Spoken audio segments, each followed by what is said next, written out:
Good morning. It's Friday, June 5th, and the State Board of Education June State Board meeting will now come to order. Andrea, will you please call the roll? Deborah Neary, Here. Patsy Kojons, Here. Lisa Fricke, Here. Maureen Nichols, Here. Rachel Wise, Present. Robin Stevens, Here. Patricia Tim, Yes. John Witzel, Here. Commissioner Bloomstead, Present. all present. Thank you, Andrea. Information regarding, please join me in the flag Pledge of Allegiance, please. Thank you. I pledge allegiance to the flag of the United States of America and to the republic for which it stands, one nation, under God, indivisible, with liberty and justice for all. Thank you. We weren't quite all in sync and harmony, but we did great.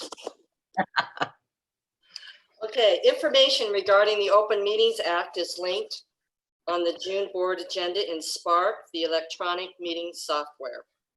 The Open Meetings Act is also posted on the State Board of Education's website, www.education.ne.gov/stateboard. Live internet broadcast is available through the State Board of Education's website. Board members, please unmute your audio microphone before speaking and mute your audio microphones when you are not speaking. Also, please make sure to mute your cell phones. Thank you. Board members, since we are conducting this meeting via video conference and telephone, if you should lose vision, contact Drew at 402-471-0533.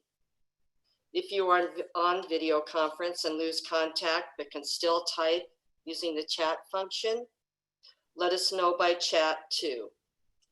If you are able to hear but unable to be heard at the time of a vote, you can communicate your vote by chat and that will be noted and recorded. Agenda item 2, the Commissioner's Report. Commissioner Bloomstead, it's all yours. Yeah. Hi, everyone. And I guess this is our third meeting remotely like this. And I appreciate everyone's kind of extra efforts to make this work, obviously, and to our staff, too. I just have to say, I mean, remarkable work that they do on a daily basis. And to make these meetings come together is also quite a big honorable thing that they do. So thank you. One of the things I want to kind of walk you through a little bit today, a little bit obviously on the agenda itself. We did have our committee meetings, as you know, a couple different opportunities for committees to meet. I call them super committees. And of course, that's about half the board at a time that are doing their particular work. We'll go through those various committee reports and thank you for your efforts over the last couple of weeks to kind of conduct our normal business as in a normal as possible way. And so thank you for that effort. And we'll be going through some important topics, obviously, important topics relative to where we go as a state with state assessments. One of the topics I know that we have to discuss. There's a lot of work that we have to do to continue our efforts around rules and regulations, and we'll see some of that in our conversations today. But I think it's also really critical to understand that we continue to really try to use the strategic vision and direction that the board has set out in making decisions and about our importance of a focus on equity for the state of Nebraska. This week, I did release a statement talking about the the senseless death of George Floyd, but also the ramifications of that across the country. And so thank you for your support of that statement. And I think it aligns with where we really believe we need to be one of the things that we really talked with staff about is this moment in time of equity, and being aspirational around equity is really not just enough in and of itself, that really addressing the inequities that exist. And we believe there's really a role for education going forward, as we always have, but really in this moment to kind of take up that sense of urgency in these moments and really continue to do that particular work. I'm as always very proud of what we do in Nebraska in the education system. We continue to have the challenges that others have faced around the country as well, but the real work is really lies ahead of us. And I think one thing that's happened in this pandemic time is it's really laid bare some of the inequities that exist, whether it's on broadband connections or home access to digital learning, or the opportunities to see supports for families in different ways. And so again, we continue to do that work. It's critical in this moment. It's critical that we support, number one another, number two, all of the students and families across the state of Nebraska in the most productive way that we can. And that's largely our work as we continue forward. Part of the agenda today includes the Rule 62 petition.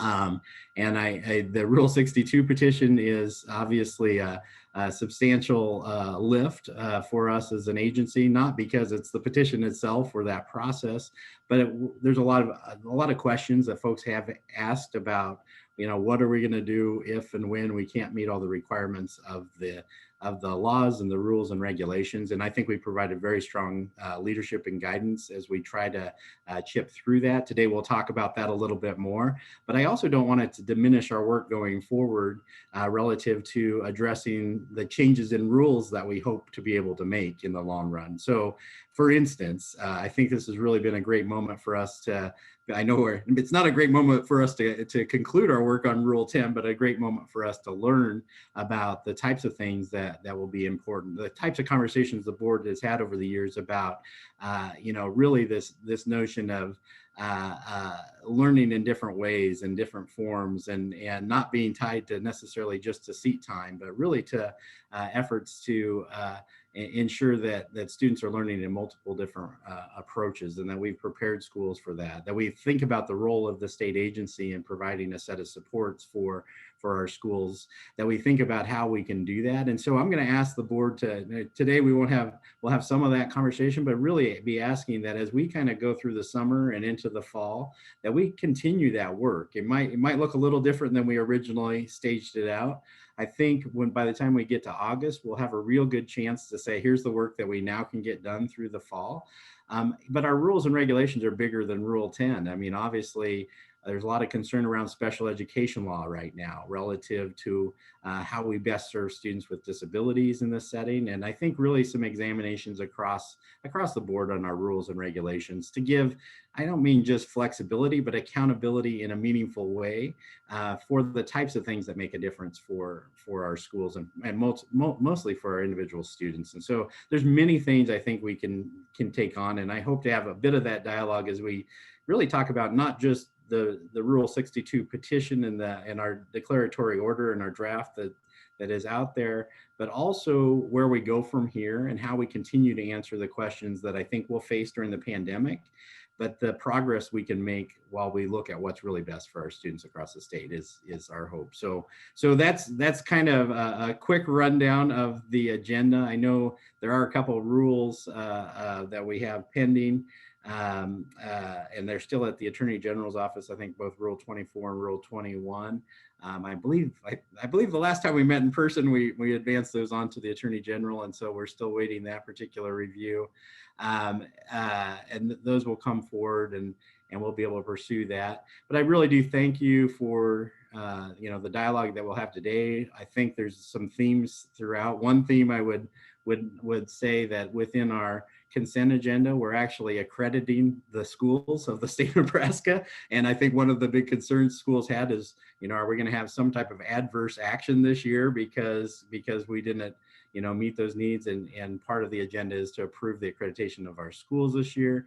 Part of the agenda also includes kind of the unique moments in time that even in our work right now, and we hear so much about the challenges that we're facing in society, but we're actually one of our our 21st century learning opportunities is actually working with law enforcement in summer learning, right? And so I think we have some really unique opportunities in Nebraska to continue to lead through an educational lens, through an equity lens, but also really lead in a moment in time that I feel as if folks need leadership, and I'm proud of what we've done on these fronts. So I'll end there. I think I covered the things I was supposed to cover. If I didn't, please ask me a question, and I'll make sure to get that covered. And I know, Ryan, I don't know if you had anything in addition as part of the report. Commissioner, I would just add to draw folks' attention to item 6.4 on the agenda. Will be taken up under additional business. That was an item originally placed on the consent agenda, requested to be taken up individually by John Witzel. And so you'll see item 6.4 will be taken up under additional business. Yeah, thanks, Ryan. And to that point, that item itself is actually about the Committee on School Reorganization. I think Brian Halstead will address that at that time. So. All right, that is what I have, President Nichols, so I'll turn it back to you.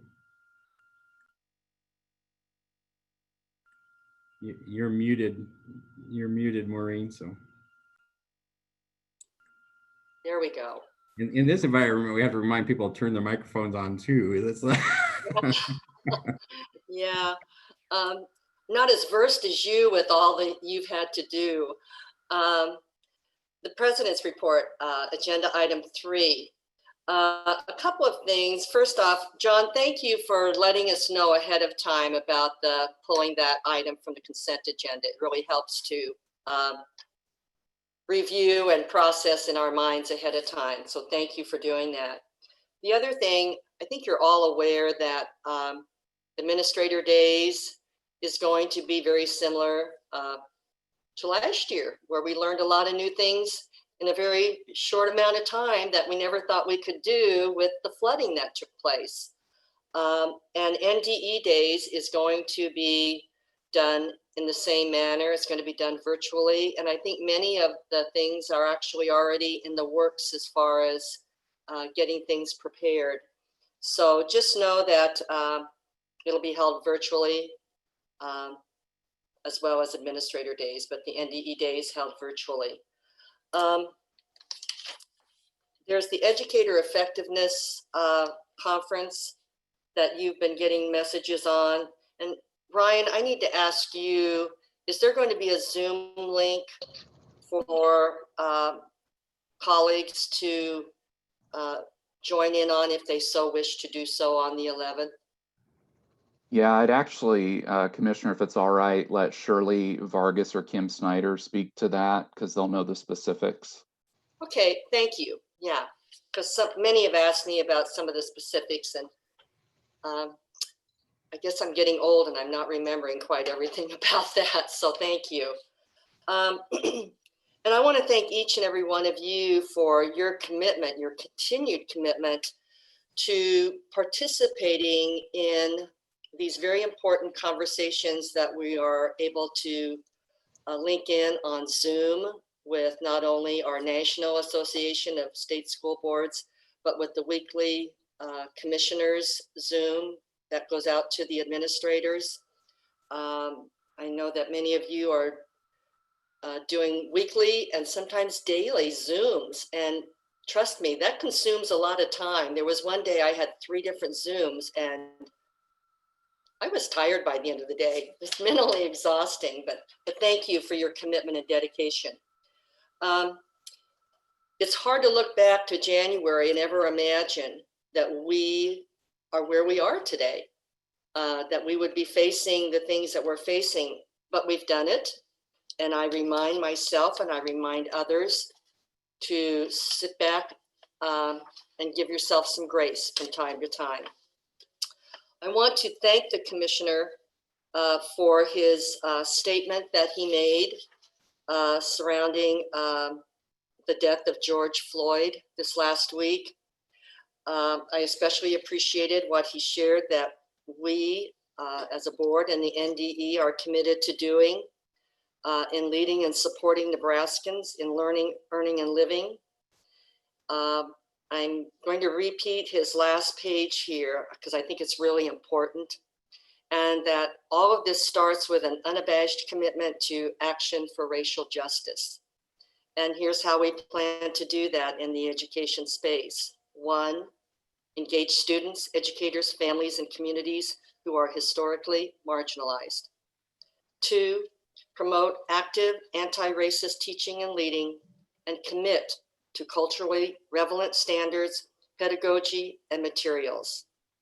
3, provide resources to support productive conversations and safe and welcoming environments at the classroom level.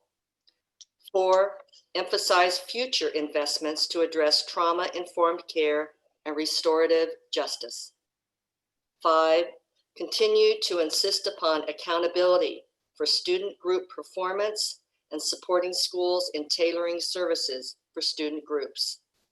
And 6, address the goal of racial parity at NDE and in the educator workforce statewide.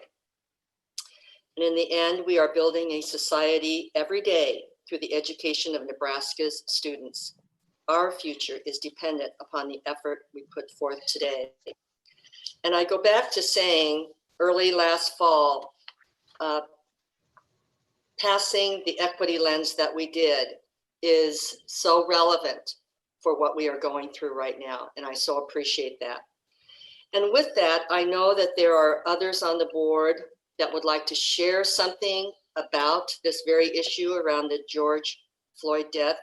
And I'm going to open that up during my president's report right now for anyone who wishes to speak regarding just this issue. It's not about a discussion, but just some thoughts that you may have. So with that, if there is anyone that would like to speak, please raise your hand. Rachel?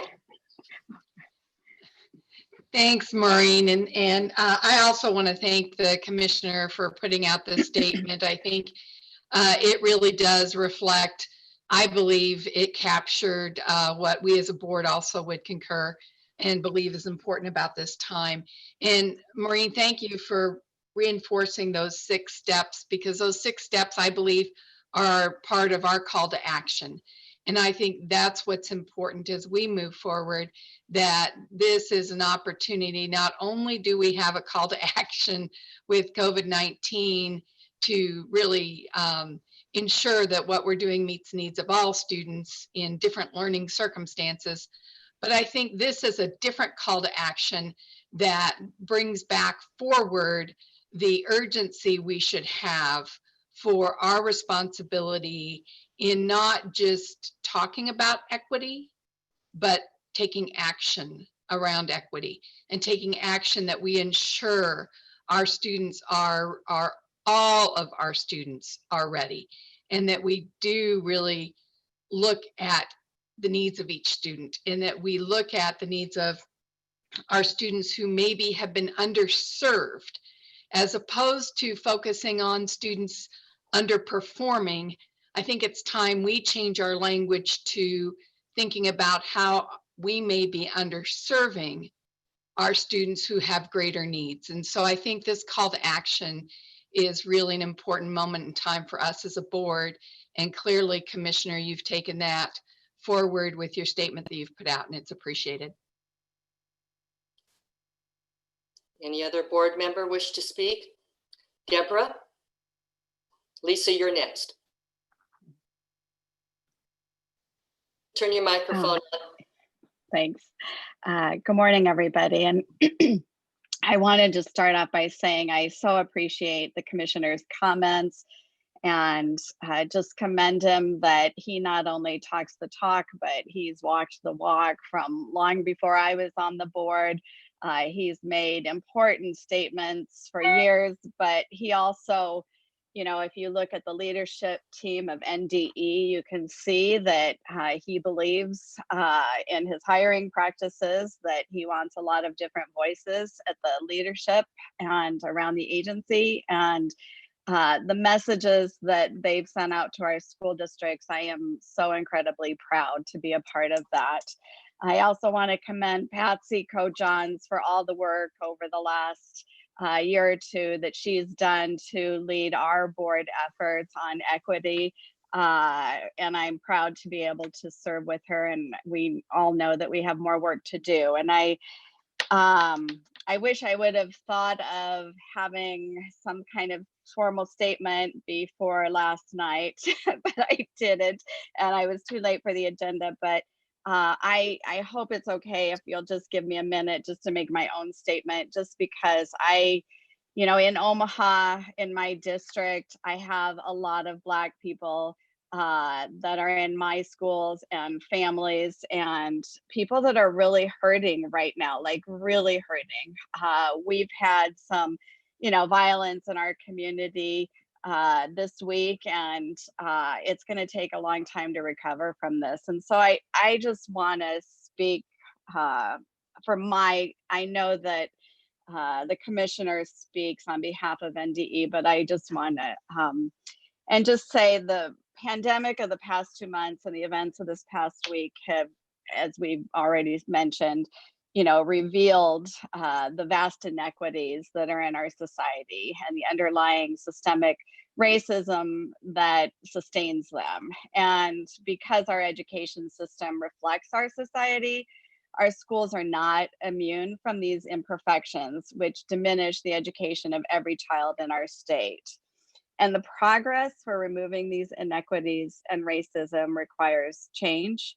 And I believe change requires learning, and more than just training. Like, I've been working in North Omaha for 10 years. I've taken 1 million training classes, and to this day, I still every day learn about new biases that I have, about fragility that I have. And the work is about reaching deep into our hearts and not pointing the finger at anybody else, but owning our own biases that we have. We are in great need of urgent progress, systemic change, and deeper understanding through learning, but particularly from those who have life experiences. And while I do believe that many education leaders across our state are already engaged in this work, I still wish to invite my peers all over the state on boards, all over our school district boards, all over in all parts of our state, who have any role in serving our children, to continue to learn and listen. We need to be checking ourselves, our systems every day. And I believe, as an example of some of the things that board members across the state, I have helped recruit a Black woman to run for our board, and I'm hoping she gets elected here in November. During our social studies curriculum review, I did have a Black man who's a social studies expert review the standards for me and talk to me about the issues that I should be listening or focused on. I mean, there's so many examples that our board members across the state can be focused on, and I'm with them. Like, I have so much more work that I could be doing. And I also have spent a lifetime, working on poverty issues. And I always thought if we could just break the cycle of poverty, then we could, take care of some of these generational challenges. But I have since learned that it isn't. I mean, first we have to break racism, because that's what's keeping these cycles of poverty in place. And that's the most important conversation to have. I think that it's going to take us all a lot more than just being empathetic to those who suffer under these inequities and racism. It's going to take intentional, determined, relentless commitment and work from all, especially those of us who are white and in positions of power and leadership, to end the social pandemic. Our children's education, their future, our future with them depends on it. I believe Black Lives Matters, and they should matter in our schools. And thank you all for letting me make that statement. Thank you, Deborah. Lisa? Deborah hit all the things that I was thinking, and the commissioner mentioned it. Deborah mentioned it, and that the time for talking is over. The time for action is now. And we as the board with the commissioner can help with that. And so, like I said, Deborah just hit all the points that I was thinking about sharing. So thank you, Deborah. Thank you, Lisa. Anyone else? I'm not seeing any hands. Am I missing anyone? Okay. Thank you, Rachel and Deb and Lisa. Very much appreciated. And again, thank you, Commissioner, for highlighting these pieces for us that represent not just the staff, but the board as well. So thank you very much. And one more thing, I do want to thank the staff, every one of the staff members that are working since this pandemic started in March. They have put in countless hours, spent their weekends. And I just want to make sure that we recognize them personally and openly here to say thank you. Thank you to each of you. And thank you, Matt, for ensuring that they're getting their work done. So thank you very much. I think they're ensuring I'm getting my work done, to be honest. So. Okay, moving on to number 4, the consent agenda.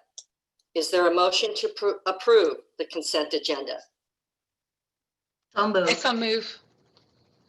Patsy moved. I'll second. Is that you, Rachel? Yes.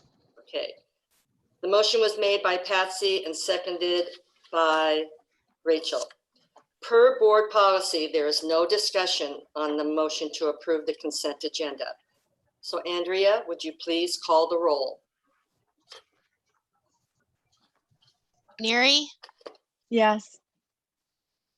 Kojons, Yes. Nichols,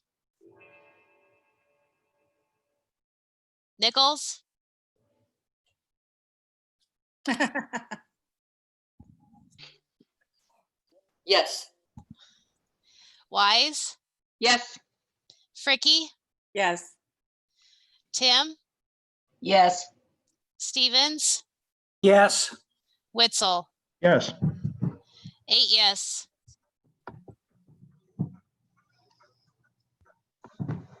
Maureen, you're muted. You.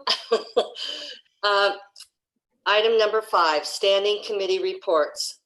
5.1, Pat, please provide a report from the policy committee meeting. The Committee on Policy met on May 28th, 2020, and reports that it reviewed and discussed state bylaw B14, staff research and assistance. This is the process for how we approach staff for assistance in research. The policy discussed the state board bylaw B14. For the August board meeting, the committee plans to recommend that B14 and B11 be combined into one bylaw. The other bylaw has to do with staff research and assistance and legal assistance. And that involves a process of asking the Attorney General's office for research. And the committee will recommend the adoption of this resolution, we will, that both of those things are listed in Spark. You can look at them. The combination of putting them together we felt was good for clarification instead of having those things in 2 separate things, in 2 separate rules or bylaws. And then the committee is also going to recommend the adoption of a resolution recognizing critical infrastructure and frontline workers for their efforts in response to the COVID-19 pandemic at their June business meeting. And that concludes my report. Thank you, Pat.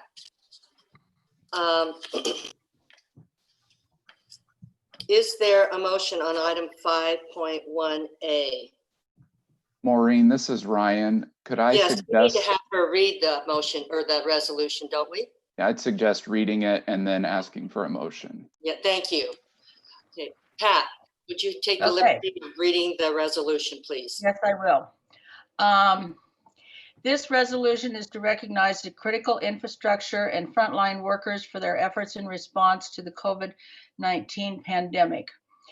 Whereas the world is experiencing a pandemic of the coronavirus disease 2019, affecting at least 188 countries and regions with over 6 million confirmed cases and over 391,136 global deaths resulting from this novel virus. The United States has the highest number of confirmed cases of any country, with at least 1,872,660 confirmed cases and at least 391,136 deaths. In Nebraska, there are at least 15,117 confirmed cases and 186 deaths. Whereas many Nebraskans have stayed home and have been able to work from home starting around the time of the first directed health measure issued March 18th, 2020. Whereas a functioning critical infrastructure for our communities and the state has been crucial during the response to the COVID-19 pandemic for both public health and safety, as well as community well-being. To maintain this critical infrastructure, many Nebraskans have not been able to work from home and have had to put their personal and family health at risk working on the front lines in order to serve and support others. Whereas the Cybersecurity and Infrastructure Security Agency of the United States Department of Homeland Security has identified 6 critical infrastructure sectors whose assets, systems, and networks, whether physical or virtual, are considered so vital to the United States that their incapacity or destruction would have a debilitating effect on security, national economy security, national public health or safety, or any combination thereof. The critical infrastructure sectors include the following: chemical, commercial facilities, communications, critical manufacturing, dams, defense, industrial base, emergency services, energy, financial services, food and agriculture, government facilities, healthcare and public health, information technology, nuclear reactors, materials and waste, transportation systems, and water and wastewater systems. Whereas the State Board of Education values all workers through the Department of Education's mission statement to lead and support the preparation of all Nebraskans for earning, learning, and living. Now for there be resolved that the Board of Education recognizes the importance of a functioning critical infrastructure workforce, including frontline workers during the COVID-19 pandemic and during ordinary times, to serve and support our communities and the state, which includes the operation of schools and other educational facilities, ensuring a successful future for students, families, and clients. And be it resolved that the State Board of Education extends deep gratitude to workers in the critical infrastructure sectors and frontline workers, including but not limited to healthcare workers, protective service workers, police and emergency medical technicians, cashiers in groceries and general merchandise stores, production and food processing workers, janitors and maintenance workers, agricultural workers, and truck drivers, as well as the military, including the Nebraska National Guard, who continue to selflessly serve and support all Nebraskans during this extraordinary time. And then this would be signed, if accepted, by the president and the vice president. Thank you. Thank you, Pat. Pat, is there a motion on 5.1.a? I move to adopt the resolution to recognize critical infrastructure and frontline workers for their efforts in response to the COVID-19 pandemic. Is there a second? I'll second. Who was that? A female? Deborah. Deborah. Thank you, Deborah. Okay, the motion was made by Pat and seconded by Deborah. Is there any discussion on the motion? Maureen? Rachel? Yeah, just one clarification on the first whereas. I believe there's a typo, and that's under the United States has the highest number of confirmed cases of any country with at least, 1,800,000 confirmed cases, and at least it says 391,136 deaths. I think that's a repeat from the global deaths as opposed to the number of deaths in the United States. So I think we need to so I would amend, I believe it's probably how I need to do this. I'd like to make amendment to make that particular change. And I don't know what the exact numbers are, but my amendment would be to update the statistics to accurately reflect those statistics as of today, June 5th. I believe maybe you would be, and Ryan, steer me in the direction of an amendment, or can we just do a friendly change of some sort? I think that your amendment to update it to the accurate statistic is sufficient. Okay. So I would like to amend the motion to make those changes as I stated. Good. That's fine. Patsy, Maureen, you'll need a second on that I amendment. need a second. Patsy, are you seconding it? Okay. We have a motion by Pat, seconded by Patsy to amend the,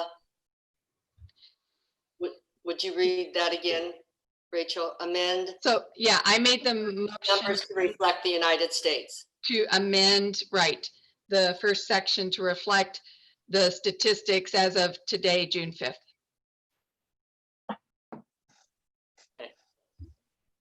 Is there any further discussion on this? Seeing none, the motion is to amend the first section that includes the statistics as of June 5th. Andrea, please call the roll.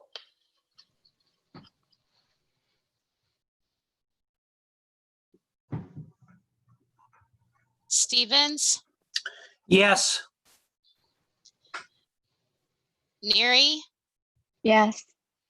Kojons, Yes. Fricky,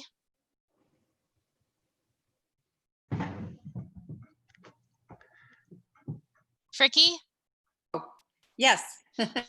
Nichols, Yes. Wise, Yes. Tim, Yes. Witzel, Yes. 8 yes. Okay. The amendment to the motion passes. We move back to the main motion, which is to adopt the resolution to recognize critical infrastructure and frontline workers for their efforts and response to the COVID-19 pandemic. And I made that motion. Yes, Pat made the motion. It was seconded by Deborah. Andrea, please call the roll. Excuse me, Maureen, this is Scott. I believe you're voting on the resolution as amended, technically. As amended, yes, you're right. So the motion is to adopt the resolution as amended to recognize the critical infrastructure and frontline workers for their efforts and response to the COVID-19 pandemic. Motion made by Pat, seconded by Deborah. Andrea, please call the roll.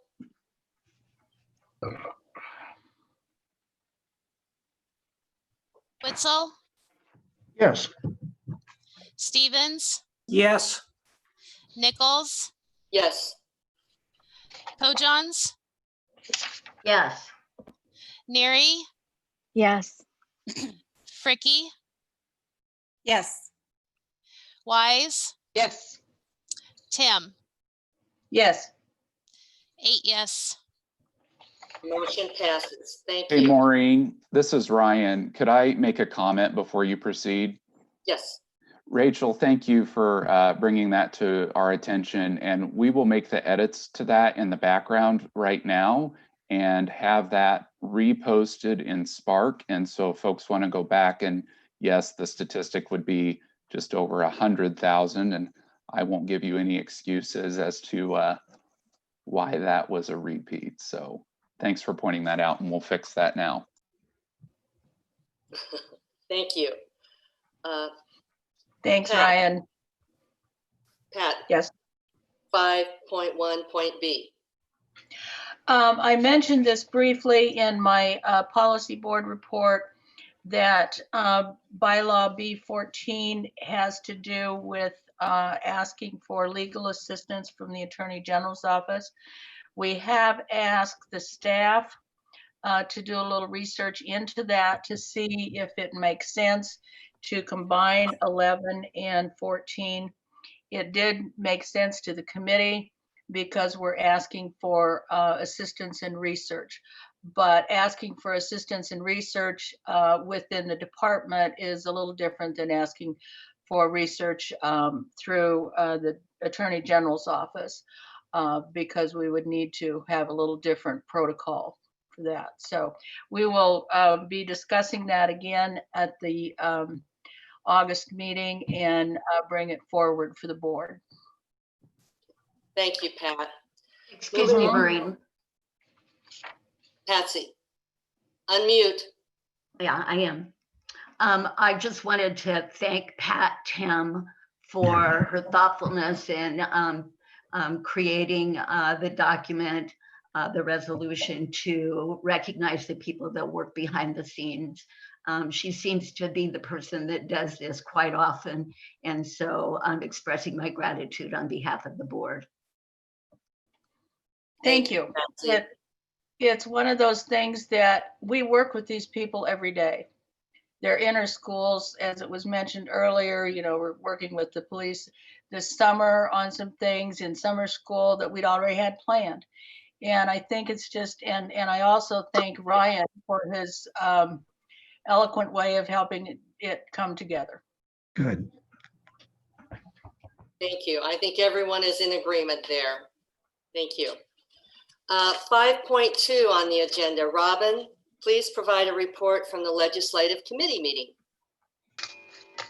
We look forward to having the legislature back in session the last 2 weeks in July and the first 2 weeks in August. And we look forward so much in working with them. That is the end of my report. Thank you, Robin. 5.3, Pat, please provide a report from the Commissioners' Appraisal Committee meeting. As you know, we discussed just briefly at the last meeting the commissioner's performance for this past year, and I think the consensus was that he's doing a great job along with the staff, and I'm not real sure when the man sleeps. We do have the contract prepared. It was in Spark, and we also have the contract or the performance targets brought together, and those have been discussed. I would ask first for you to understand that the contract itself has been amended. Matt has asked that his salary be held at the present level. He would have had an automatic raise because of the biennial budget, but he has asked that his salary remain the same as it is this year for this coming term. And I commend him for doing that leadership, because we all know that there is a distinct possibility that the budget is not going to look as good as we thought. Mm-hmm. The second change is, in lieu of that, Matt has asked that we give him an additional 40 hours of vacation leave that would just be for this coming year, his 2020-2021 contract. We discussed this with our legal counsel, Leslie, and we do have the opportunity to do that. And so the contract has been amended in that manner. And then I would ask the commissioner, both of these things are in Spark, and I hope you've had time to look at them. I would ask the commissioner to address the the performance targets, they are relatively the same but different. I don't really know how else to explain that, but Matt has given some real direction under his performance targets regarding the situation that we are living in right now. So Matt, would you address that, please? Yeah, and so, well, first of all, just thanks. And I guess, I really am honored to serve in this role. I mean, I as many of you know, wasn't necessarily on my career path. Or when I speak to kindergartners and I ask them what they might want to accomplish when they grow up and the things they might want to be, and I always ask them what they thought I wanted to be, and many of them will say, "Well, you wanted to be Commissioner of Education." I'm like, "No, I did not. I wanted to be a veterinarian or something, or an astronaut." And so this, you know, that's the reality for us. But just thanks for the privilege of serving you and the privilege of serving this state. And even in these moments in time, I think. It's really quite an honor. Now, in these moments in time and my goals, I'm not good enough to have them right in front of me, so I'll go off the top of my head. And there's basically 4 basic areas that we had established last year, and I kind of want to update those 4 basic areas to reflect the current moments that we have. One of them being around communications, and as you've all seen, like one of the targets I hope to do this past year was be in your district with you. And having conversations, but also our communications and our work across the agency. I think you can see we're surviving in these moments largely due to the very good work of our staff to ensure that we're able to continue this. Even though they're doing all that work, I'm the one who takes a great bit of pride in what they're doing. And but we're, continuing to do this communication work in these moments is critical. And so I've adjusted the targets, the goals, the performance target side to reflect kind of some of the current needs of our agency in that sense of communication. I definitely want us to continue to be a policy leader, and part of that work is thinking about how we do that overall, both kind of the internal and external. There's kind of 2 different performance targets related to this, certainly on the sense of the external work relative to what we do with the legislature and what we do with our partners on the outside. And again, given this moment in time, there's a real need to reflect what needs to happen now, just similar to our work on what we're trying to do on Rule 10. Obviously, we kind of have to change a little bit of direction, but I think it's absolutely critical that we make some progress on that as we continue on. And so I want to adjust the performance targets around that. I want to make sure that we have a chance to really continue to do our budgeting work and align our strategic plan. And so thinking about how we continue to do that effort. In fact, I could probably have our finance team and our deputies and officers and our team probably reflect on all the changes we've actually have made just since January about our preparation for our next biennium budget. And they're doing some remarkable work. I'm probably the one suffering from the ability to be trained up on some of our new systems that we're looking at to really make some budgeting transparency and some visibility in the background. But that work is actually going to help us dramatically in where we shift our budget for the long run. And so those areas are really critical, I think, for the year ahead. And so I provided those. And again, I don't remember where I have them on my systems, and as I bounce between 2 computers, I'm not finding it right away. But if I miss something, Pat, let me know, and I'll be glad to. So. By the way, I did spill my water in the midst of this, and so that's why I'm not supposed to have an open container by my computer, but things are working. Well, one of the things I think that we talked about was you look at performance targets or goals that they should be relatively broad, and but this time those targets are a little more detailed under each of the 4 pieces. And I think that's just not only a guidance for the board to understand that we are addressing those things that are happening at this point in time, but as Matt said, it kind of helps remind him of the direction to make sure that we are aligning with the changes that or best practices that we want to keep an eye on. And this may change education. in a good way, we're very hopeful. So with that, I would, lost my stuff. I would move to approve the employment agreement between the State Board of Education and Matthew L. Bloomstead for the Is there a second? coming. Is there a second? I'll second. Second. Rachel? The motion was made by Pat and seconded by Rachel. Is there any discussion on the motion? Robin? I really want to, I will vote yes in protest, with protest. I just really don't think that we can say enough about what the commissioner has done. And it is only through his request that I will go ahead and approve this. I just, words obviously are escaping me, but his request to freeze his salary, I just hope that people understand that he has worked diligently and has gone way above and beyond. And I would like to just make sure that he understands our appreciation, or maybe I should just speak for myself, but and this is self-sacrifice when you ask that your wages be frozen. I protest it because I believe he's underpaid right now, and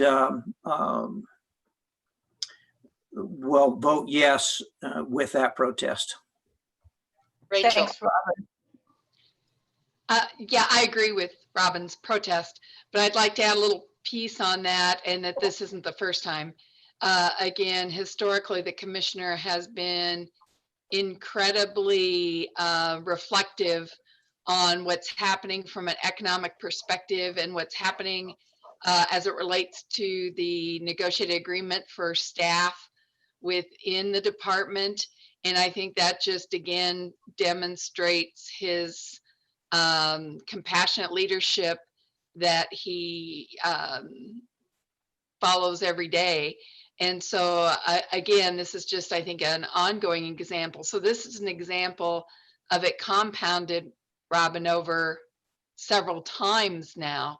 And so I do think that at some point down the road, and I concur, maybe this isn't the point, but for future boards down the road, for those of you that will be on the board down the road, to really take a leadership role in looking at the reevaluation of his compensation, as opposed to just an increase as you move forward, because this has been done multiple times over his tenure as commissioner. Thanks, Rachel. Any further discussion? Seeing none. The motion on the floor is to move the employment agreement between the State Board of Education and Matthew L. Bloomstead. Andrea, please call the roll. Kojans, Yes. Fricky, Yes. Neary, Yes. Wise, Yes. Nichols, Yes. Tim, Yes. Stevens, Yes. Witzel. Yes. 8 yes. Motion passes. 5.4, Lisa, please provide a report from the AQuESTT Teaching, Learning, and Serving Domain Committee meeting. Glad to. The Committee on Teaching and Learning met with only one agenda item on the statewide assessment contracts, and the committee received information from staff, and we discussed bringing the item forward to the board today. The committee recommends action on this item and has given Jeremy Henniger ask him to come here to provide more information on this issue as part of the committee report. So if Jeremy will help us out here and share the information. Hello, everyone. Good morning. Thank you for your invitation to talk with you today. Chief Academic Officer Corey Epler is going to assist me as well in running my PowerPoint slides because I'm having a little bit of computer issues today. So thank you, Corey. So we're asking today that you grant the commissioner the authority to amend and extend the current assessment contracts with ACT, NWA, and DRC. But we also wanted to provide an update about the work that's going on in the assessment area, in the statewide summative assessment area. So we're asking that we amend those current contracts. And so there's a couple of different things that we're asking because of the need to amend those contracts because of the COVID pandemic. So one is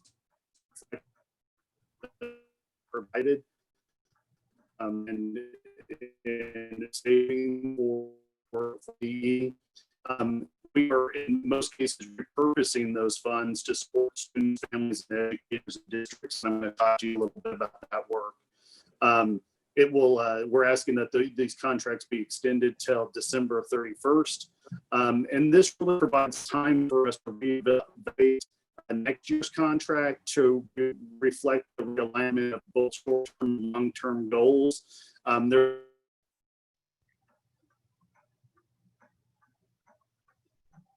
We've lost Jeremy.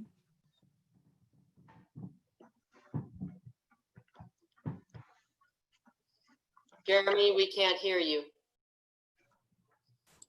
Am I back? I think I dropped off and I came back. Okay. There were substantial impacts because of the suspension of testing this year.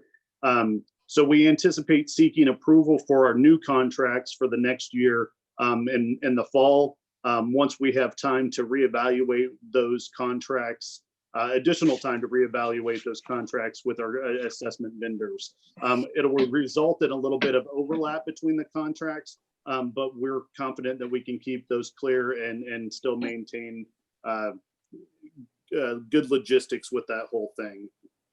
Okay, so the ACT contract, I think it's really important to know this, that we're trying to ensure that there's an opportunity for third-year cohort students, so those are typically juniors, that missed the opportunity to test in spring for the ACT, that they still have a chance. So we've been working hard with ACT to provide that. It's been tough to do because of the uncertainty of the COVID situation. We've worked with districts and got their feedback, and we are going to provide an opportunity for those third-year cohorts, which will really be in their senior year, to either test on September 22nd or October 6th. And NDE will continue to pay for that. Those results will not be used for reporting or accountability at this time because it's not the same time of year and it's not the same type of situation. And the testing will be optional for students.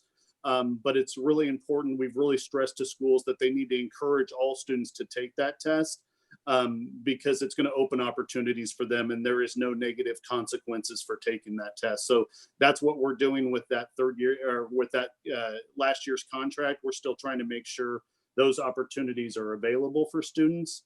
And also, we're also doing some of that around pre-ACT with districts as well to try to make up that opportunity. So districts still get that information, students still get that information. So that's the emphasis on the ACT contract.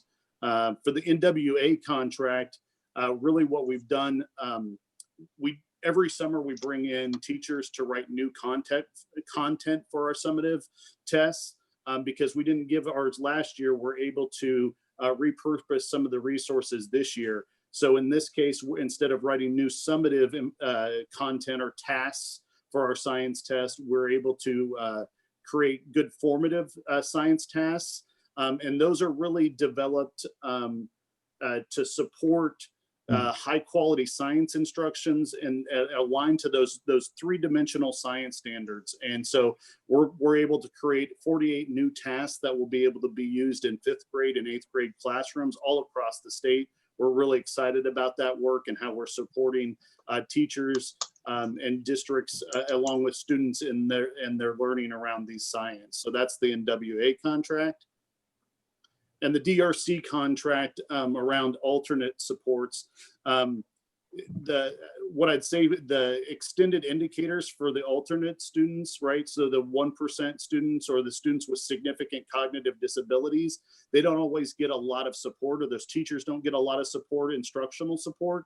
So instead of writing new content for that, we brought in teachers to create instructional clarifications for 5th grade, 8th grade, and 11th grade science to start out with, and then write additional extended indicators, and then do additional clarifications for other grades in science and for ELA and math. And those are really, really important supports for those teachers because they give good example instructional opportunities or examples for those teachers on how they might teach this content and those extended indicators to students with significant cognitive disabilities. And that's really a useful tool. And we've been asked for those. And now because of the pandemic, this actually creates an opportunity for us to provide them. And so we're excited about being able to do that. And to overall refocus some of our resources around supporting teachers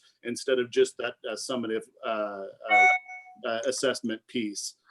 So Corey, can you go to that last slide, I think? So for the considerations for next year, as we continue to work on these contracts, the contracts for next year, really we're adapting and refocusing our efforts, really looking at assessments that support instructions, determine where students are at, and guide personalized learning for both academic and social emotional learning. So instead of just focusing on that summative piece, we're really trying to emphasize how we can give teachers, educators the information they need. And so we're trying to make sure that that is the core focus of those new contracts. It's been always something that we've tried to do. And one of the things that we're trying to get to, right, is that transition to the 3-year adaptive model we told you about we announced back in October. And so we're really focused on getting that model implemented, which will emphasize growth and basically in summative assessment in the way that we've traditionally known it. So we're focused on that, and really to provide good information about the research, around research about the impact of COVID on student learning. So it's one of the things that you always want to make sure you do is understand in times like this, understand the impact so that we have good information moving forward in the future. So those are going to be the focus as we continue to work on those new contracts. And like I said, the purpose specifically here today is for the board to grant the commissioner the authority to amend and extend those current contracts so we can get to the point where we can bring the new contracts before you later this fall. Thank you, Jeremy and Corey. Are there any questions from board members? Lisa, Yes. Robin? Lisa, is there a motion on 5.4.A? Oh, Deborah has a question. Yes. Well, Robin can go first. If maybe my comments would be better after the motion, you guys tell me. I don't care. You tell me what you want me to do. I would prefer having the motion made first and then use it all for discussion. All right, here goes.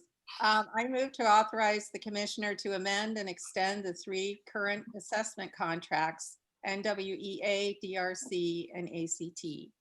And I need a second. Second. John, thank you. The motion was made by Lisa and seconded by John. Is there any discussion? Robin. Thank you, Lisa. Thank you, Maureen. And special thanks to Jeremy for that good summary. And before I go into my typical rant,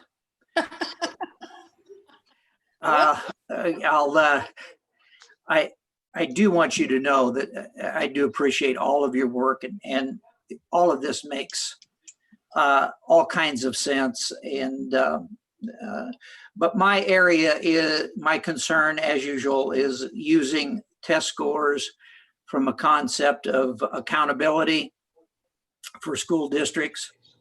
And with our previous discussion about equity, we know from an accountability standpoint that the results are going to reflect, once again, students who are in poverty are going to do poor on these tests. And that's not going to change no matter how many times we test, no matter how much money we spend, which is astronomical, not only in the state of Nebraska, but throughout the United States. I understand that we are by legislation required to do much of this. I understand all of that. But if we truly want to talk about equity, and if we want to, as we have stated, want to start now, then we have to, as a state board, start to realize what we're going to get when we test, and that we should be using a lot of this money to support actions of equity, whatever they may be. I have my ideas, you have your ideas, but I just struggle so much in accepting the fact that we're just willing to pay millions of dollars to create tests for the purpose of accountability. I understand we have to have testing. That's not my point. It's the emphasis that we place on the testing that bothers me. Thank you. Thank you for your comments, Robin. I think we've talked about this before, and just as a member of the committee, well, actually the committee chair, we've talked about the growth model and adding more of the growth, taking the students where they are and showing improvement and getting them to where they need to be. And I think that growth model, I know we've been in on some NASB meetings where they're talking about getting eliminating the federally required end of year report assessment, because you get the results later and they're talking about a different way, and they're talking about growth. And maybe Rachel from the NASB perspective can share, because she was in on that committee meeting or Zoom as well. And I think Deborah was next in line, and then That's all right. Go ahead, Rachel. Okay, thanks. And I can speak to the NASB piece a little bit, but there's another piece I wanted to speak to. But the NASB piece just did bring home for me the way we can use the NWEA tool map, measure of academic progress, because it is adaptive, because it really focuses on growth. You know, we are making a statewide investment, and I look at it as a statewide investment in equity if we utilize that resource in some different ways. I think if we spend all of our time and money and energy in the resource in just looking at summative scores at the end, then I concur with Robin.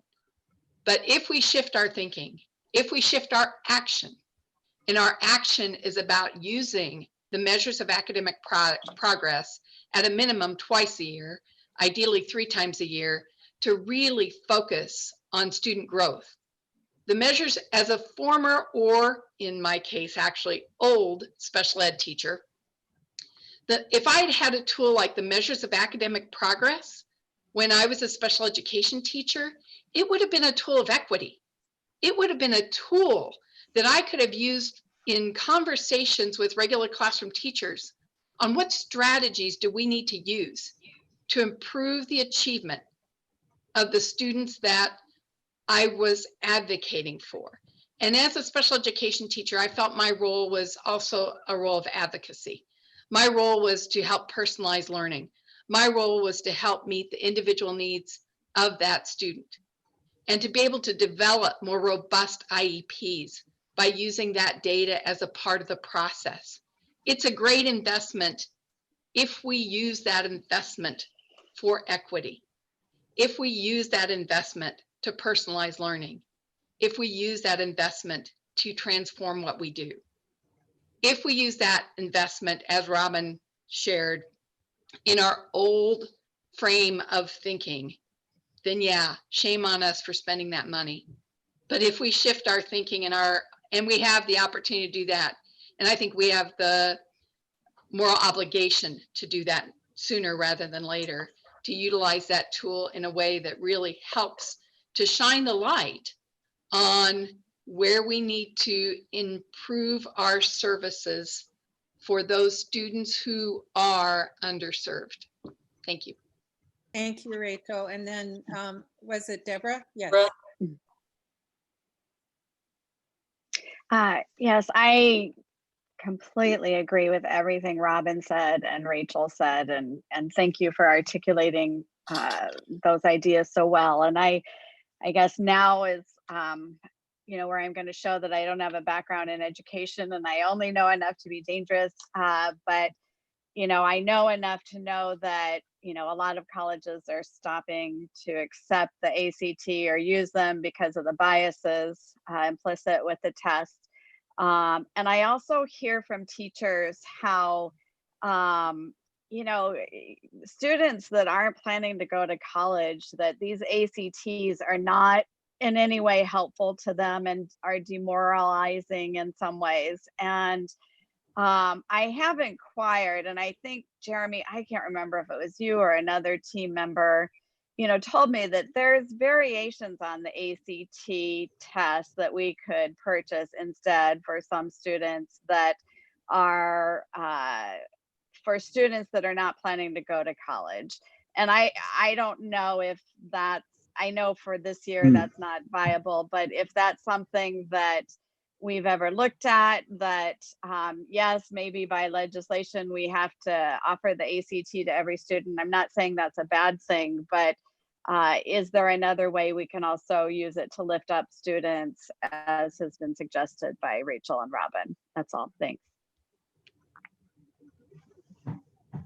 Okay, if there aren't any more comments, this concludes the committee report. Thank you. Thank you for the comments. Very well done, everybody. May I just quickly speak to it, because I want to put a little more context into the work that I think we have ahead of us going into next year. And I think some of you, maybe all, I guess all of you probably know, I mean, next week I'll actually testify in front of the Senate Help Committee.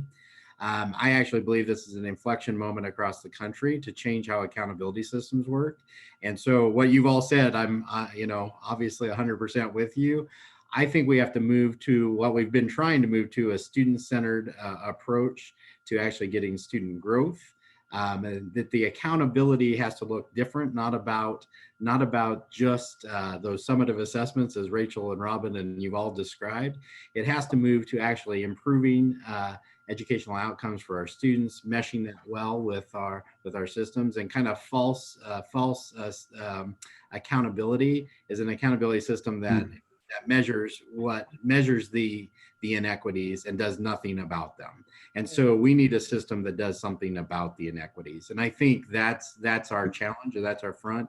I know I will speak and hopefully make all sorts of national news next week on my approach, but actually on our approach. But I think it's really important that we continue to do that. So I thank you for just the dialogue on this and the understanding as we kind of balance that. But I think we're at an inflection point in this country to move accountability in the proper direction that's about student achievement and closing achievement gaps and erasing the inequities that we see in society.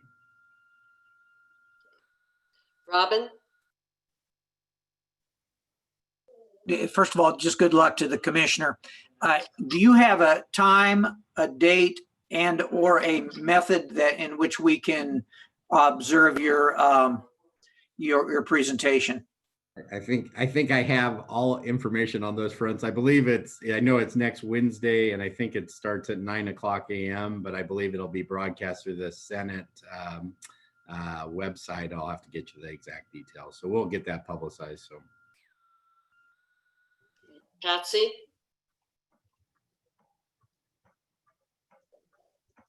Okay, I just have to say this statement, and I hope it makes sense to a lot of you after this discussion. But not only do we give tests and make plans for students in our system that we're dreaming about here, but we also have to allow many students who never realized that they wanted to go to college or that they wanted to join the military, or we have to help them dream and realize the possibilities. I speak as a student myself who had no intention of going to college, did not have the encouragement to do so. And that was because of poverty. But now we're living in this world where we're saying it's more than poverty, it's racism, and there are all kinds of obstructions. So education will have to change in that way and make it possible for students to think what they might truly dream about doing. yeah, and I think and I missed kind of saying this before, but one of the things that we've studied as a board before is competency and direction and individual self-assessment. And part of the work, that we've, experienced for a long time around EdReady and the notion of changing assessment to be about the student. And actually a lot of the research from John had like visible learning, this notion of actually getting students to match their future goals with the types of progress that they're seeing is so much more effective than national driven accountability systems. And I think we have this moment, especially when we look at this across high school, there is really a chance to help students through middle school, through high school, start to pursue what their dreams and aspirations are. And I think if we can start to build that system in Nebraska, I think we'll be the national leaders in this front. And I think we'll be so proud of that. I would be so proud to accomplish that in my career. And that direction would be wonderful. So I think we've got some pretty neat opportunities that we need to keep pushing on and take this on in this moment and really change, I think, what the future trajectory of accountability is to really be, what I've always said is the accountability system I want is when a student goes all the way through our schools in Nebraska, at the end of it, they say they got what they needed, right? To be successful towards their dreams and aspirations. And to me, that's a real accountability system that we give students what they need to be successful. Lisa? I concluded my committee report too soon. We have to vote on the motion before us, and the motion on the floor is to authorize the commissioner to amend and extend the 3 current contracts for NWEA, DRC, and ACT. And I apologize, I just got wrapped up in so many good comments and concerns and moving forward. And I appreciate the conversation, but we do need to vote. Andrea, please call the roll. Neary, Approve. Witzel, Yes. Wise, Yes. Nichols, Yes. Stevens, Yes. Kojons, Yes. Tim,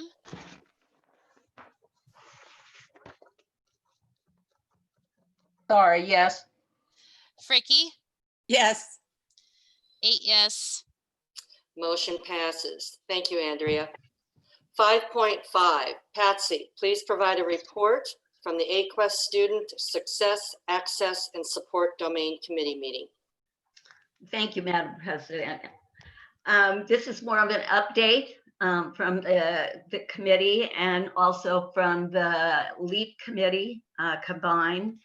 The work continues to take the equity lens and the policy and continue the work of this board and our AQuEST committee, the NDE staff, and our LEAP committee of educational leaders to combine and create a document for schools to use in a variety of ways when evaluating equity in their processes and in their school. Our goals are to have it ready to be tested in a few situations by the LEAP team as soon as possible.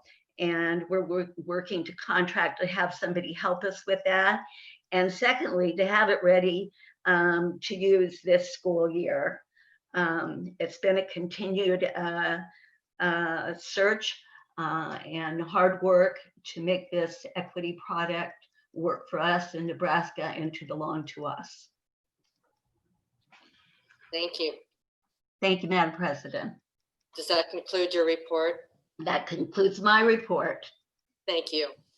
5.6, John, please provide a report from the Budget and Finance Committee meeting.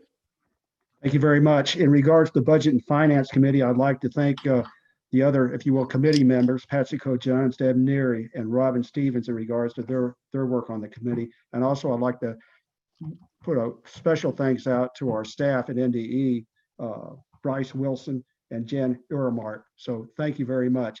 In the committee, we initially started out with a briefing by Bryce Wilson in regards to the 2019 single audit report. He provided us, if you will, the findings and possible current corrective actions with that. You'll find the report, the audit report, in the consent agenda. It has been approved. And so thank you very much, Bryce, and your team for making that happen and the good results. Thank you.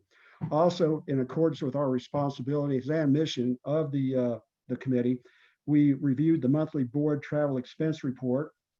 And also, we also reviewed and if you will, view it again, the in-state travel authorization reports as required by our requirements. Are there any questions? Thank you. That concludes my report. Thank you, John. Thank you. 5.7, Rachel, please provide a report from the Strategic Planning, Performance, and Improvement Committee meeting. Thanks, Mo. The committee met, and there's two items that we talked about that we'll be bringing up forward today. One is the annual review of the priority schools, and the other is the contracts that we have for the consultants that are working within our priority schools. And Shirley Vargas is going to be providing that update for the full board on the progress that is being made with our priority schools. In that presentation, she will also address some of the work that's been happening under the leadership of those consultants that we have the contract for. And so I'm going to turn it over first to Shirley for a presentation, and then we will take action after the presentation just on those contracts. So our first discussion item is on the priority schools, and Shirley, Good. are you? There you are. I'm here, sorry. Are you somewhere here? Good morning, everyone. I'm actually going to share my screen and I have a presentation that I will be sharing with you all. Let me go ahead and start that. Can you all see priority school updates? A quick nod, perfect. So what I'll do is provide some context first. As a reminder, priority schools are designated as being part of the lowest performance category. For us, this needs improvement. There's no less than 3 priority schools, and they shall remain as priorities and only the priority schools, and only the full board may remove that designation. As a quick reminder, May 2019, over a year now, we created a request for proposals. And the intent with that request for proposals was to ensure that we provide a differentiated supports to our schools. What we were noticing was that we wanted to make sure that we can have access to a variety of consultants that would be able to expand our reach and expand our ability to support schools differently. So as a result, you'll hear me talk about not only 1 consultant, but 3 actual consultants in which we entered into contracts last year. And those are the ones that are coming up for renewal for this year. as what was written in that RFP was in fact a possibility to extend for a second year. So as a quick reminder, what's in green are our former priority schools, and the blue, which are Schuyler Central High School, Santee Elementary, Middle, and High School, are our 4 current priority schools, of which I will talk about today. For each priority school, I will talk about the goals and progress made within the plan. I'll talk about their continuity of learning and their response to the pandemic, as well as what are the next steps and things that they're doing moving forward. And the final slide will be next steps for us as a board and as the NDE. I will start with Schuyler Central High School. I'll pause at the end of Schuyler Central High School, and then I'll transition to Santee, and I'll leave it up to Chair Wise to see if we want to take questions per school or in totality at the end. So to start with Schuyler Central High School, here we have a picture just of a professional learning community led by Assistant Principal Jim Kosick right there in the middle. And understanding that with school transformation also has to engage school culture. So this is just a quick snapshot of that happening. Really quickly, there were 4 major goal areas for Schuyler Central High School: a reduction in chronic absenteeism, increasing graduation rates, ensuring that our English learners are meeting proficiency rates and increasing that number, and lastly, strengthening high quality in teaching and learning across all content areas in the school. So starting with chronic absenteeism, what we see here are starting to implement different policies, processes, and procedures. So they started with establishing an attendance team and ensuring that there was a school-wide campaign called Every Minute Counts. So not only are we ensuring whether or not students are coming to school, but our students, once they're in school, going to class. So making sure that every single moment when a child is in school is counting towards something. And they also created a time in which they wanted to improve that tardiness. So what I want to share here really quickly is in the red is the average % of students absent. The blue is the average % of students chronically absent. And what we're seeing here is a reduction in not only students being absent in general, but also chronically absent in the school. And then the green is just a state goal. So what we know is that we want to see a reduction of 5% for the next 5 years as a part of our ESSA plan as well. So I wanted to make sure that there was some consistency in how the schools were also drafting their specific goals. In terms of increasing graduation rates, they adopted a mindset and a mental model of failure isn't final. So this idea that a lot of our students already come with the tenacity and the resilience, they also needed to bring that into their coursework and their schoolwork, and so as well as their educators. So they engaged also in identifying what is a graduate profile of a student from Schuyler Central High School. What does it mean to be a student? What does it mean to graduate from Schuyler Central High School? As well as capturing kids' hearts. So that's a program in which their educators, during their focus program, which is kind of like an advisory, to be able to talk about the social emotional supports and needs of students. And while we don't have the final count just yet, we do believe that the projection of 80% of the graduation rate for this school year is actually a 2% increase over last year. I also want to note that while that may seem like just 2%, again, a school's transformations journey takes time, and it also takes a lot of commitment and a lot of ensuring that we're tracking multiple pieces of data. So I just wanted to make sure that I wanted to make sure I highlighted that piece there. And what they also did was create a graphic. So a lot of the times we want to make sure that we're also illustrating and providing visual representation of the different policies and procedures that are in place. And this is just a quick image that the team created of what it means to be a graduate from Schuyler. To increase English learner proficiency rates, there was a lot of work done here. Again, it is the responsibility of every teacher, not just the EL teacher. Same with students with disabilities, not just a special education teacher, to ensure the educational outcomes of these specific students.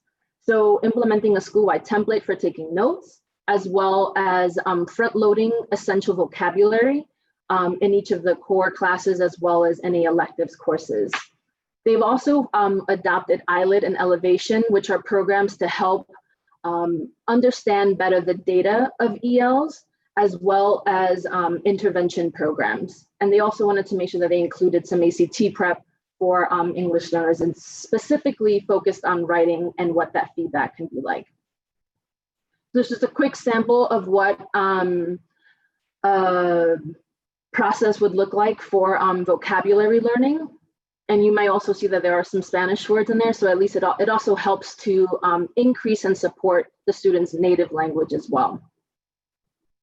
And then here's what we're seeing for their ELPA 21 data. What we do know is that all eligible students were able to ensure that they took that exam prior to the pandemic. And what you're seeing in the colors are the actual same students from year to year.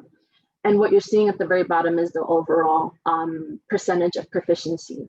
Again, right, what we're doing here is not just changing outcomes as kids, but we're actually changing the ways in which we do business, the ways in which we educate students. And that has to do changing hearts and minds. And that takes work, and that takes a lot of commitment and dedication and staying on the course. So I wanted to make sure that I highlighted that, and what we're seeing is an upward trajectory for increasing English learner proficiency rates. And then lastly is strengthening teaching and learning across all areas. So moving beyond learning targets posted and reference, but really what does it mean for a student to truly understand and take mastery and take ownership over their learning. So they've engaged in teaching studies where teachers are visiting other teachers and they're having conversations about how to improve their practice and capitalize on the collective knowledge and expertise of each educator. They've also worked on creating ACT writing training and scoring for juniors. And the ESU and the Schuyler Central High School teachers all came together for a couple of days to actually engage in that norming and calibration practice to ensure consistency of grading, as well as engaging in collegial conversations.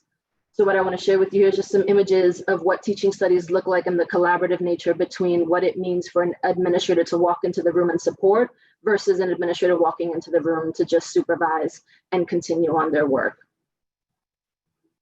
So for continuity of learning, we wanted to make sure that the school continued to be a hub for the community. So they definitely continue to provide nutritional needs for the community.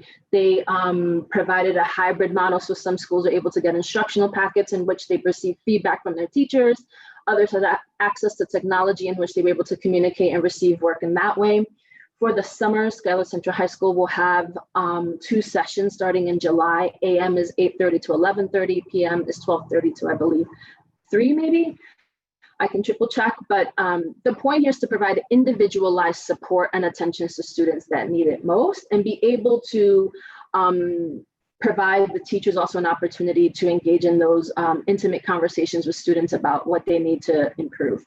So they're limiting that to 10 students, and they're also using their STAR assessment, which is something through Renaissance, which is the last bullet as well. That is a way to provide formative assessments, right? So what we know about not having a summative assessment this year is that we have to be very intentional about how we're going to manage identifying where students are and how we're going to measure growth towards mastery of standards and content areas.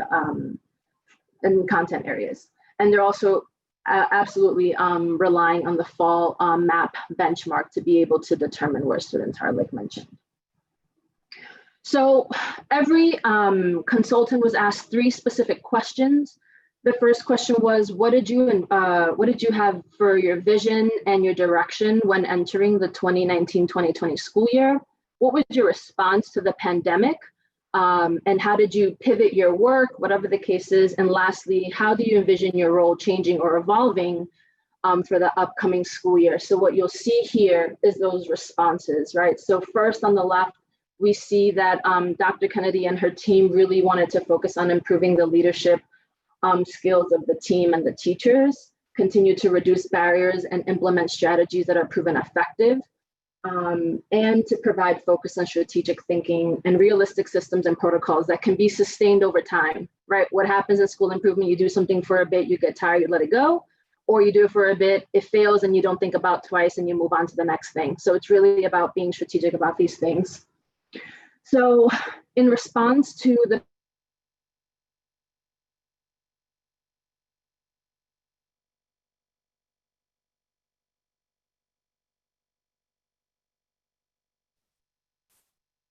Lost Shirley.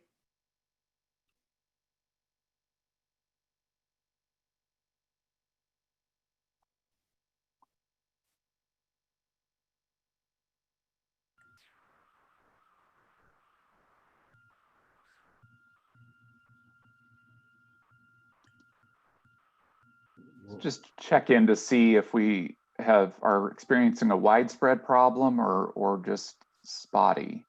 Maureen, are you still there? I'm sorry, I was kicked off. Am I back on? Yes. Am I back on? Okay. I apologize, everyone. I can't control the internet today. I think it was several of us, Shirley, so please continue. Okay, I'll share my screen again and I'll wrap this up here real quick with Schuyler Central High School presentation. So what you see on my screen should be KLK Educational Services. Perfect. So again, what I wanted to just double down on here is that because in the very last slide, we'll talk about the actual amount per contract.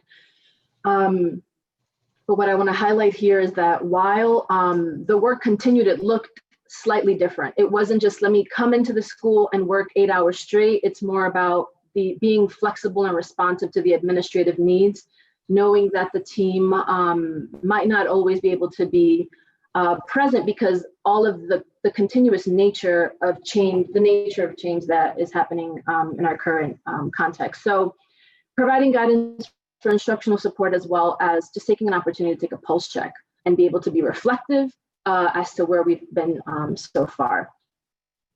And then lastly, here it's further prioritizing the work. So removing the noise and really focusing in on what are we going to do to support the continued development of teachers and leaders that focus on improving outcomes for our ELs and students with disabilities. And then lastly, teacher voice. So what we know is the importance of having educators involved in the decision-making process, as well as in the evolution of a process or a protocol. So ensuring that they continue to do that is something that KLK Educational Services will continue to do. This is just a quick quote from a student. It's helpful that teachers are willing to help students. They come early, stay late, positive environment overall, and they feel confident and safe in their building. So Chair Wise, did you want me to pause here for questions specific to Schuyler, or should I continue? Yes, I think we should just pause Okay. for Schuyler and then go into Santee from there. So if there are any questions about the presentation relative to the progress, I think we were very fortunate to already have this presentation as a committee, and applaud Shirley for her work in really pulling all of this together. And I think we really have to applaud the team at Schuyler for the work they have done this year, because though a 2% increase in graduation rate to some may not seem like much, that's really positive. And so I think the elements of the change in attendance, their focus, there's really some very, very positive things that have been shared with us today about the progress at Schuyler.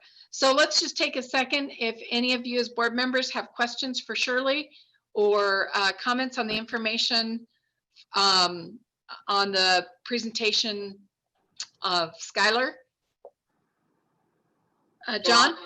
Thank you, Rachel. Dr.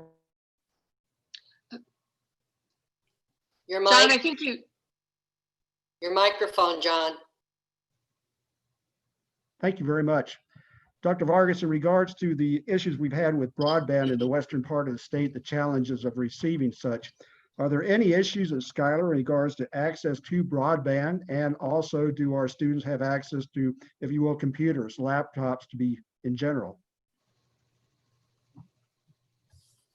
That continues to be an issue. And one of the reasons why they engage in the hybrid model is because of the lack of access to actual devices to be able to, it isn't necessarily just one-to-one, but also to be able to have devices that students know how to engage in and that meet the needs of students, whether through their IEP or through their language ability. So that is something that continues to be an issue. But are there still issues with broadband? That I cannot answer directly, but I can definitely follow up with the team at Schuyler to double check. Does Schuyler, if you will, provide laptop computers to the students in some fashion, whether lease, own, whatever? Yeah, I believe they were able to provide some support, some technological support to some students, but I don't think it was for every single child. Okay, okay. At the high school specifically. Could this be Probably an the equity same. issue could this be an equity issue in regards to those who have it, those who have not? Absolutely, and I would say that that is not an issue that is isolated to Schuyler or Schuyler Central High School or Schuyler Community Schools, but something throughout our state, absolutely. Thank you, Doctor. Thank you. Any other questions from board members for Shirley before we move on to the second part of her presentation? Robin? Thank you, Madam President. Thank you, Rachel. I just want a clarification. Is Schuyler one-to-one with technology at the high school level? I do not believe so. The reason I ask that is 7 years ago they were. So I'm just, yeah, you might check on that, Shirley, just to make sure.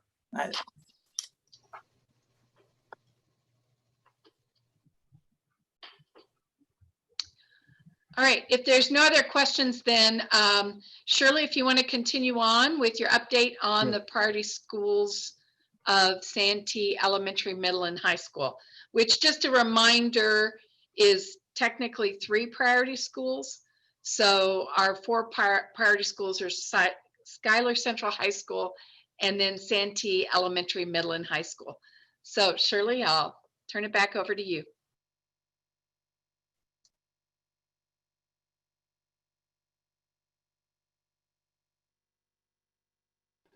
I forgot how to unmute. Okay, here we go.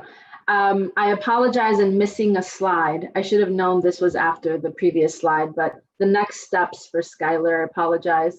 Continuing their attendance protocol, strengthening their English learner intake structures and intervention protocols.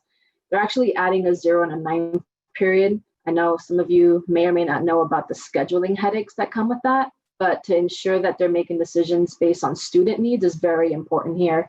And then lastly, they're looking to purchase and implement new ELA curriculum. They're also a part of Dr. Epler's High Quality Instructional Materials Fellowship. Okay, Santee Community Schools, like Chair Wise mentioned, elementary, middle, and high school.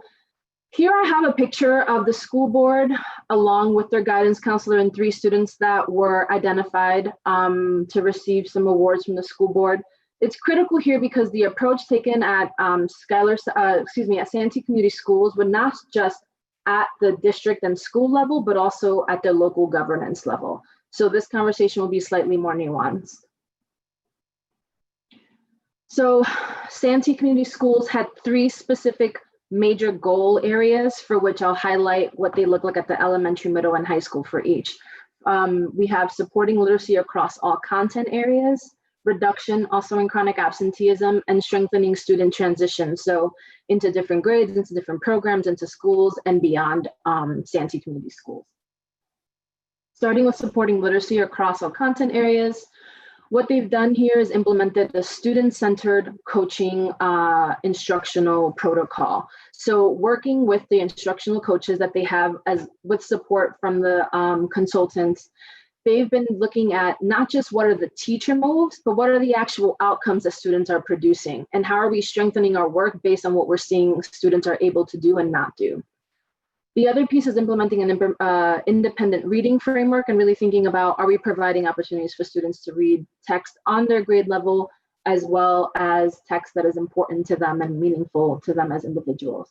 And lastly, implementing different protocols for examining student work during PLC time. So wanting to make sure, how do we reshift or how do we refocus a structure that was already existing to make sure that we're maximizing the outcome, not only on teacher development, but also student outcomes. So what we see here really quickly is that while we don't have summative test data, we do have MAP and DIBELS. So DIBELS is for the K to second grade, I believe they were providing that, and then they were providing MAP from third through 11th grade. And what we're seeing here, and I'm going to quickly just snap over this slide, but I'll chat about that slide separately because I want to make sure to protect data privacy issues, is that the school needs and will continue to focus on providing not only instructional support, but also social emotional support at the secondary level. So I'll take a note here, a moment here to identify that they have actually found a new leader for the secondary school that is starting in early July to be able to revamp what work needs to be done at the secondary level. And we know what happens with leadership transitions, but we also know we want to make sure that we have the most appropriate, best person for the job in that position to be able to lead the school in the right direction. So the second focuses on reduction in chronic absenteeism. What we've done here is, again, making the invisible visible. So if you know where you are and you know where your peers are, all of a sudden it becomes a competition. It's like, I actually want to come to school. I want to demonstrate that I am doing the best that I can. So they've started posting attendance charts in classrooms and in the halls to be able to create an environment where kids want to come to school and be able to track themselves and their peers along that.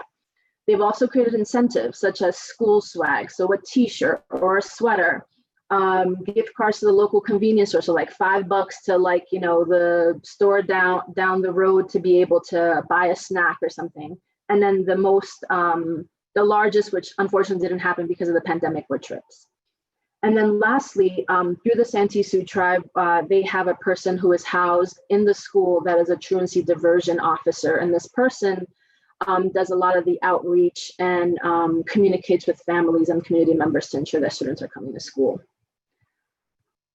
So what we see here is, again, we still have work to do in our elementary and in our secondary schools, but I want to highlight the fact that we're focusing on data, right? That we're tracking this information, that no one gets lost through a crack or whatever the case is, that what we're doing here is establishing protocols that will be sustained over time.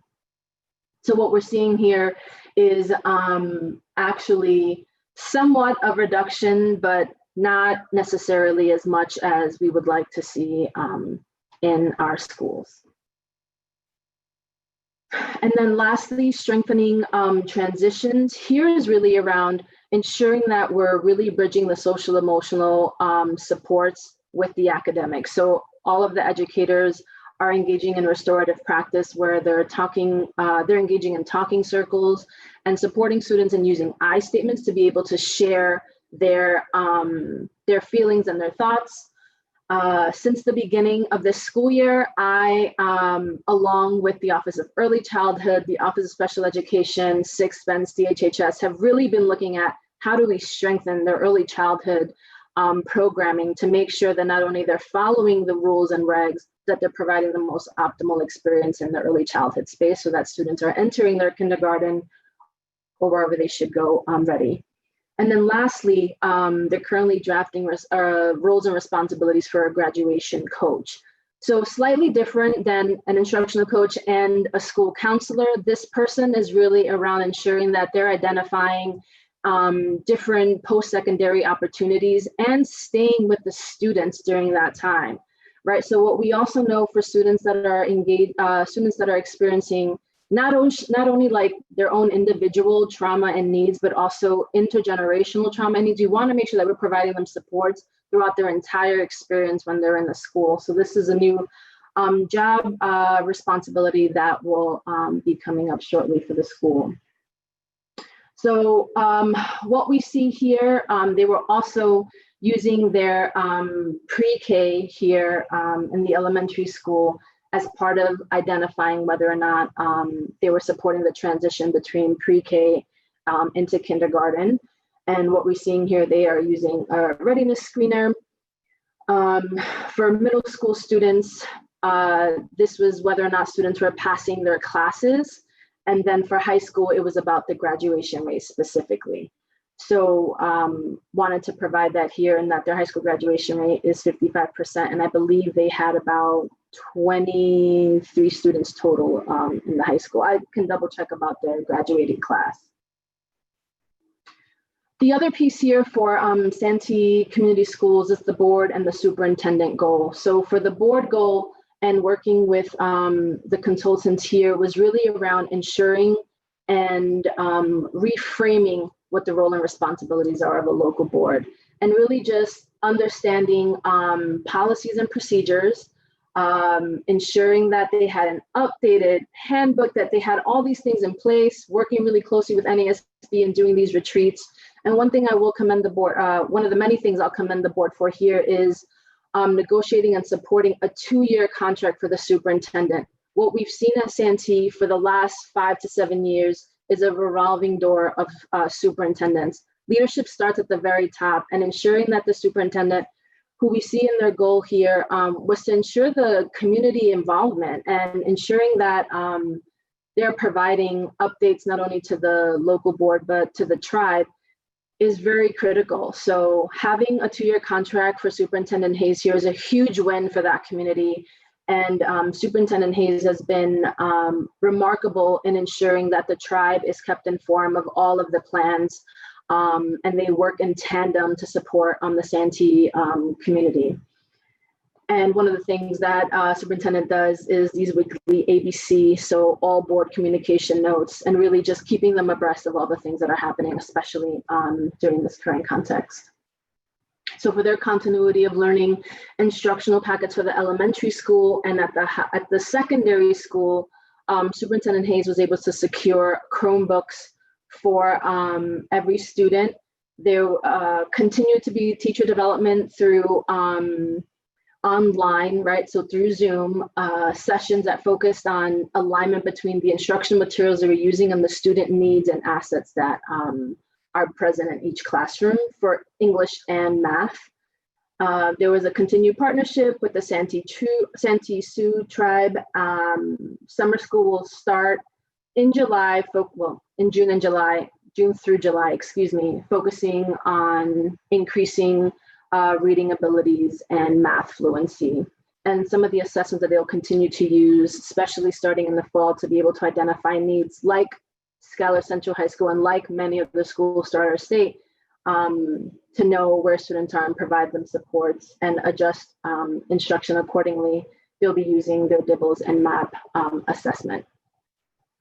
So this is from a letter from both Superintendent Hayes and Board President Moose. These two pictures students are presenting to the board, and the bottom we see a teacher, culture teacher, Red Wing Thomas, with a student here. And what I want to so highlight here is the infusion and the uplifting and validation of Dakota culture, right? It is not so much about the teachers who are not Dakota to teach students about Dakota culture, but to ensure that we're hiring teachers who are from that culture and know their native language to come to the school and be those educators and be the representation that those students need.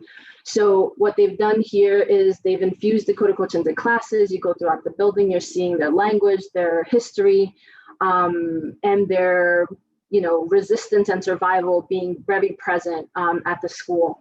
So I wanted to definitely highlight that as something that is a huge win for Santee Community Schools. So Prism Advisors is the consultant that we engaged in a contract with last year to support our board, Santee Community Schools school board. And what she identified was creating a stable structure for governing, for the governing environment, as she says here, for the school board. And there were 3 major areas: policy, budget, and the superintendent evaluation. So Prism Advisor comes with over 20 years of experience and working really closely with NASB around what are the things that are most important for local school board members to know and do. As a result of the pandemic, was really thinking about how am I also working with the superintendent to make sure that we're making plans and ensuring the board is aware of all those plans that are happening, as well as continuing to work collaboratively across multiple stakeholders so that communication is key and that information is shared. And then lastly, to what does this work look like moving forward, is thinking about the stability. So following through with the processes that have been put in place. Again, what will happen is the fatigue of implementing something and getting tired or not really sure if it's going to work, but ensuring that she is continuing to act as a coach and as a support to the local school board, and then staying focused on those three policy areas, right? Those three key areas, excuse me, policy, budget, and superintendent evaluation. So Masbach Consulting is the third consultant for which we engaged in a contract with for the leadership team for both Superintendent Hayes and for the elementary and secondary principals. So here is really student focused, really thinking about what are going to be the processes in place that we're going to put to ensure that we're developing the collective capacity of the administrative team to improve instruction, organize the work around process and content. So Dr. Masbach really is looking at, how are we going to help leaders develop, and align processes for school improvement. So looking at the plan, providing feedback, but then also how are you going to actually promote effective literacy strategies, promote effective pedagogical approaches to make sure that we're meeting the needs of all learners. As a response, it was quick to how do we make the transition. One of the things that Santee was able to do early on as a result of the pandemic was one-on-one tutoring. So they were able to sign up students and be able to provide a teacher and a student individualized support. And then once, I forgot, there was an event that happened in which they had to unfortunately shut that down. But she's continuing to provide the summer school support planning and providing support with the curriculum maps for ELA and math. And one of the things she's also learned is how important it is for individual goal setting. So while that may sound simple, I mean, that really takes a lot of introspective reflection and understanding, having a vision for where you want to go and where you want to be. So ensuring that she is simultaneously developing the leaders into being visionaries as well as, risk takers is really critical. And Masbach Consulting and Prism Advisors have worked really well together to make sure that the relationship between the superintendent, the administrative team, and the local board are really strong, and that they're actually positive and supporting one another. So that's been a really great win between both of them. So moving forward, implementing formative assessments. That's probably going to be a theme not only for these two specific school districts, but throughout our state, to make sure that we're promoting best practices around identifying where our students are and documenting growth and achievement, continuing to develop collective capacity and efficacy through for the administrators through book studies, strengthening community engagement, and the superintendent was able to add 5 additional days to the calendar year to be able to ensure that teachers are able to stay to engage in professional learning and development. Should I stop there or should I move into my next steps? If we want to have any questions about Santee, we could do those now, and then we'll move into the next item is around setting up for the action item that we have before us today. So are there any questions of Shirley on the progress being made at Santee? Thank you, Rachel. Yeah, John. Thank you very much. Dr. Vargas, I'm just curious, I was just really appreciated you and your summary of the teachers that are at Santee in regards to their engagement with the community and the knowledge of the culture and so forth. I'm just curious in regards to the teacher, if you will, cadre that you have there. Are they basically seasoned teachers? Are they fairly new? Are they just, where are they coming from? Yeah, that's a great question. So this past school year, there were, I am not going to get the number right, but I want to say over 40% of new teachers but I don't mean new to the profession. I mean new to Santee Community Schools.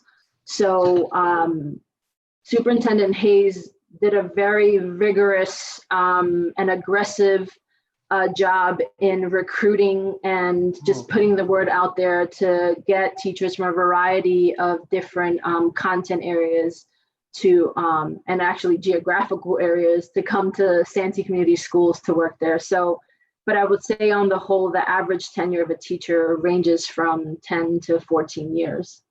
And excuse me, years of experience. The average years of experience of the teacher range from 10 to 14 years, excuse me. It sounds like your recruiting efforts really paid off, Doctor. Yeah. I agree, absolutely. Thank you. Pat?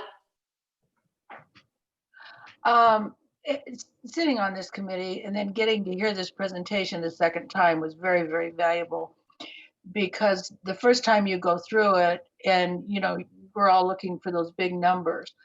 But Dr. Vargas, I think you made a very important point in saying that, you know, 2% with what they were starting with and how that growth is starting to come along, I'm sure is very important to them as well as it should be to us. So thank you so much for what you're doing. Are there any other questions? Robin? Thank you, Maureen. Thank you, Rachel. And thank you, obviously, Dr. Vargas, Shirley. Anyway, this is just question of clarification. Could you go back to that absentee slide? And I think it was 33%, 50%, 70%, or something like that. Could give me some clarification on that. I'm just trying to make sure I understand what it was saying. Yeah, there you go. I started talking and I'm muted. Sorry. Go ahead. But no, just okay.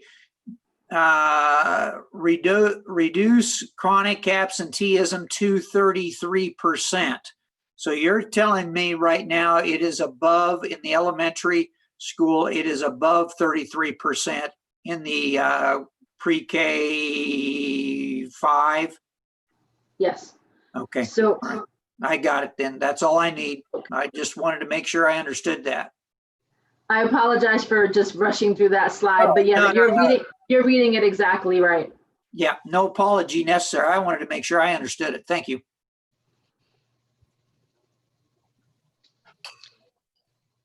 All right, any other questions? If not, then what we're going to be doing is Shirley will set up a little more information about item 5.7.B. And after she shares this information, I'll be making a motion regarding these contracts, and then we can have discussion about the contracts at that time. So Shirley will, Dr. Vargas will share some information, and then we will move on to, I will make a motion and we'll move from there. So Dr. Vargas. Thank you. So I promise this is one slide only. So you should all be seeing my screen that says next steps. So here's what we have. We have 3 contracts, of which KLK Educational Services is $120,000.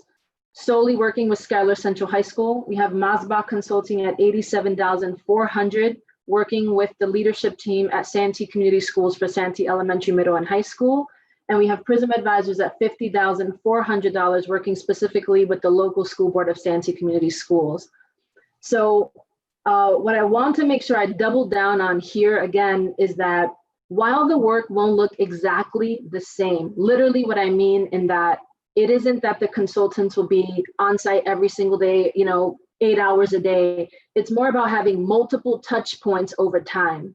So while the number remains the same, what I want you all to think about and keep in mind is that the work is actually getting deeper and wider simultaneously. So not only are they able to meet with the administrative team multiple times, also meeting with educators, right? They're meeting with many more individuals in which it may have been slightly more difficult to do if they were only there one day for 8 hours, right? So I want to make sure I highlight that as a point here of consideration for these specific grants.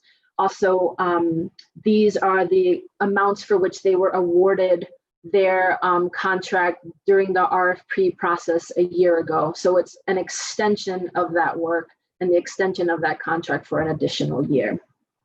And then the last 2 points is continuing to support the schools and districts with revising their current plans. Both schools had, both sites had moving forward slides, which would be included in the revision for their priority school plans, and continuing to monitor the progress to the priority school, to their priority plans. We engage in self-assessments. Each school and each contractor also engage in the self-assessment to compare their results to the schools. So I think that was just critical to be able to see whether or not they're both on the same page and same factor, which I was surprised. But that is my last slide. So I will stop sharing. Thank you, Dr. Vargas. And with that, we're now at item 5.7.b, and I move to grant the Commissioner the authority to contract with KLK Educational Services, Inc., and Mosbach Consulting and Prism Advisors for services and continuing support for identified priority schools for the period between July 1st, 2020 and June 30th, 2021. Second. Pat? Yes. The motion And was I have, made by Rachel and seconded by Pat. and I do have a question. Is there any discussion? I have a question. When you talked about it just now in the contract setup and how things were changing, you talked about broadening and deepening with what the consultants were doing. Is there more, are they broadening out to parents in the tribal council? So specifically at Santee, yes. I know that Prism Advisors, through working with the local board, is very involved also with supporting the tribe in identifying additional grants that as a sovereign nation, they're able to apply for to be able to expand their reach beyond education. And I know that Dr. Mosbach, working with the superintendent, is providing leadership support in developing his leadership skills, and also including tribal members and the tribe in the decision-making process. Thank you.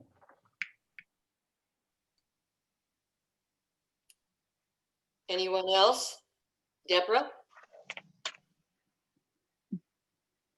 Yeah, that was a really great presentation. Thank you, Dr. Vargas. And I support definitely this motion. I just had a question with the consultants. I know there's been a lot of talk over the last year or two about that we'd love to be able to have some of this expertise in-house at some point when we're allowed so many employees. And I don't want to just, go there again, but I just want to ask if these consultants, are they preparing in the work they're doing, like written materials, packets, things that we can own and use in-house when we finally have some in-house staff people to do this work? I'm just curious about that. So I might be able to best address that. And certainly Dr. Vargas can join me, but one of the things that we have done underneath this is we moved Dr. Vargas into this role of this kind of school support and improvement role that we have built. We are proposing to constantly build that team underneath Shirley. And I think that's our progress on this. I mean, Dr. Vargas probably doesn't give herself enough credit to the actual progress that we're making. I think we're extremely lucky to have her skills and talents. I think what we've evolved to, and I think a lot of the criticisms early on, we said all along when we were hiring outside consultants to do any of this work, that our ultimate goal was to build this capacity. We increasingly are doing that.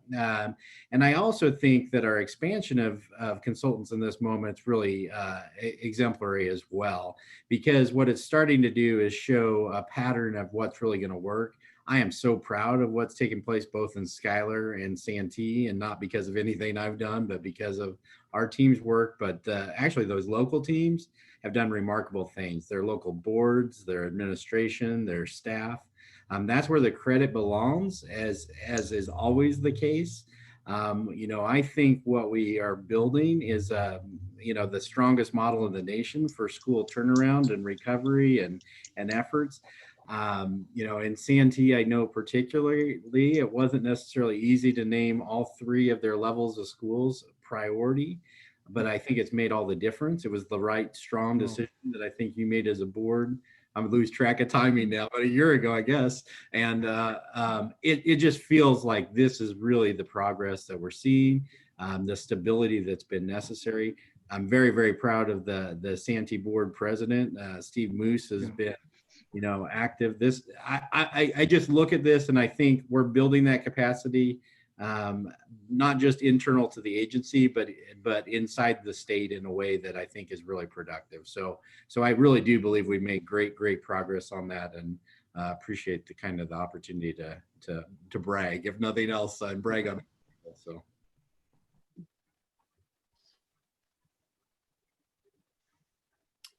Is there anybody else? Robin? Thank you, Madam President, Chairman Wise, and Dr. Vargas. Someone just remind me, if you're on the priority school, is it for do you have to be on it for 3 years, and then can it be extended? And where are each of these schools in that timeline? I'll let Dr. Vargas hit the specifics because I lose track of timing a little bit. So, but as far as the answer, when the law originally passed, the concept was 5 years, by the way. We had it reduced, or the legislature reduced it to 3 years. Santee, I think, is just completing its 4th year, as I would think about that, if I'm remembering. We did 3 years and then a renewal. And just Santee, we only had picked the middle school. So the expansion to the elementary and high school was different. And so does that mean Schuyler's on its 2nd year? I'm losing track. So Shirley, you answer properly. I'm probably missing it. So Schuyler Central High School is currently on its 2nd year. Santee Middle School is in its 4th year. Santee Elementary and Santee High School is in its 1st year. And there's, according to the statute, after the 3rd year, that's when we make a significant revision to a plan, adopt a new plan, or an alternative administrative structure.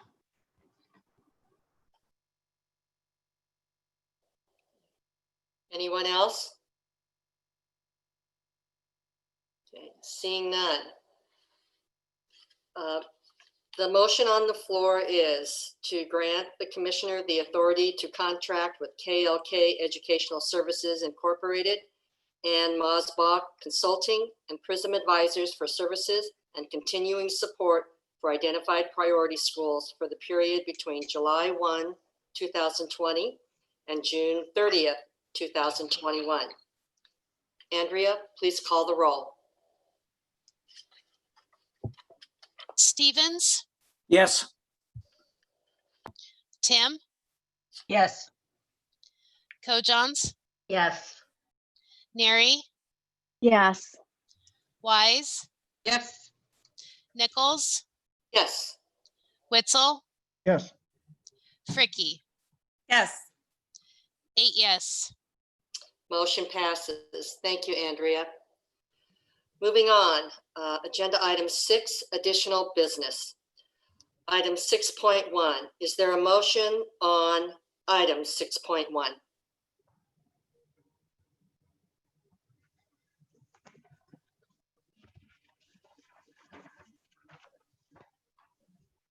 I move to adopt the hearing officer's recommended findings of fact, conclusions of law, and decision in NDE case number 2027 Chesley versus Adams County Public Schools. Second. Motion made by Pat and seconded by John. Discussion?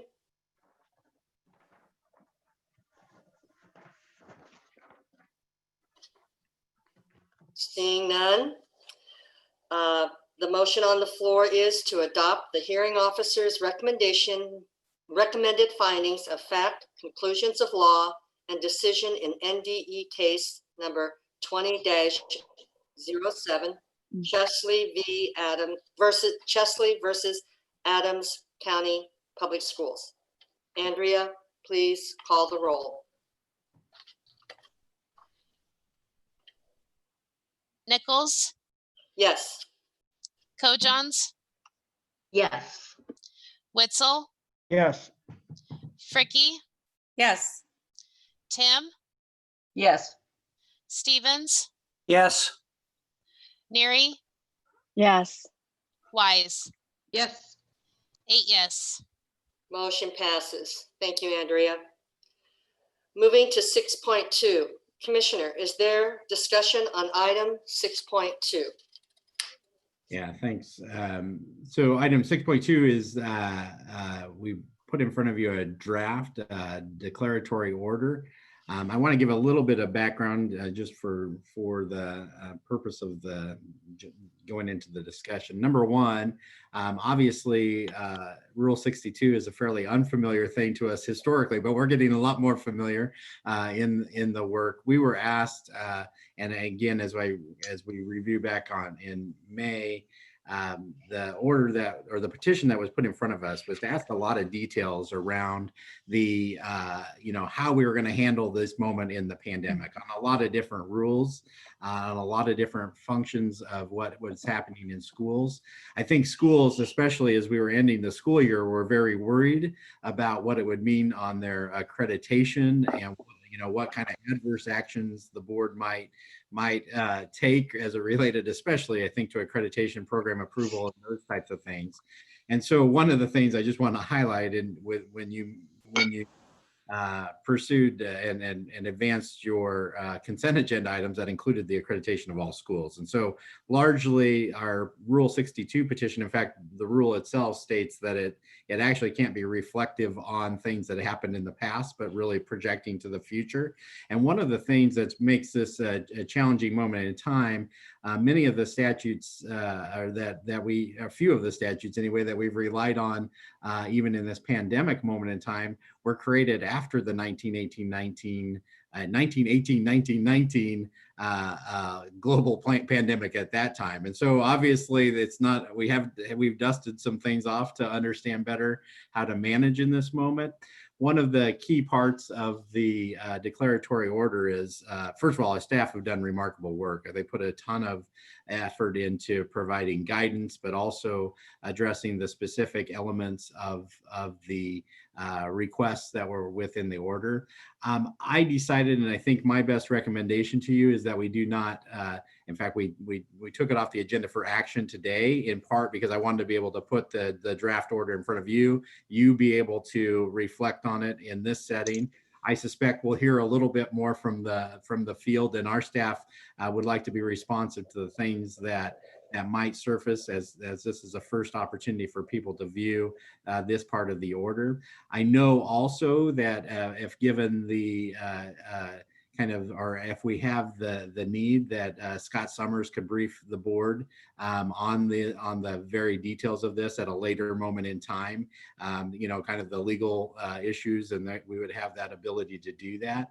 But really what I want to talk about with you today is, here's our intention, right? Our intention is to do two things: help kind of provide the pathway forward, indicate that the board is going to continue to be offer the accommodations necessary for dealing with the pandemic. And at the same moment in time, we can't give anything away for individual rights and responsibilities, that we are really asking our schools across the state to meet the requirements and the challenges that they have both. And we're really all in this together, and I mean that very much, in working with our schools.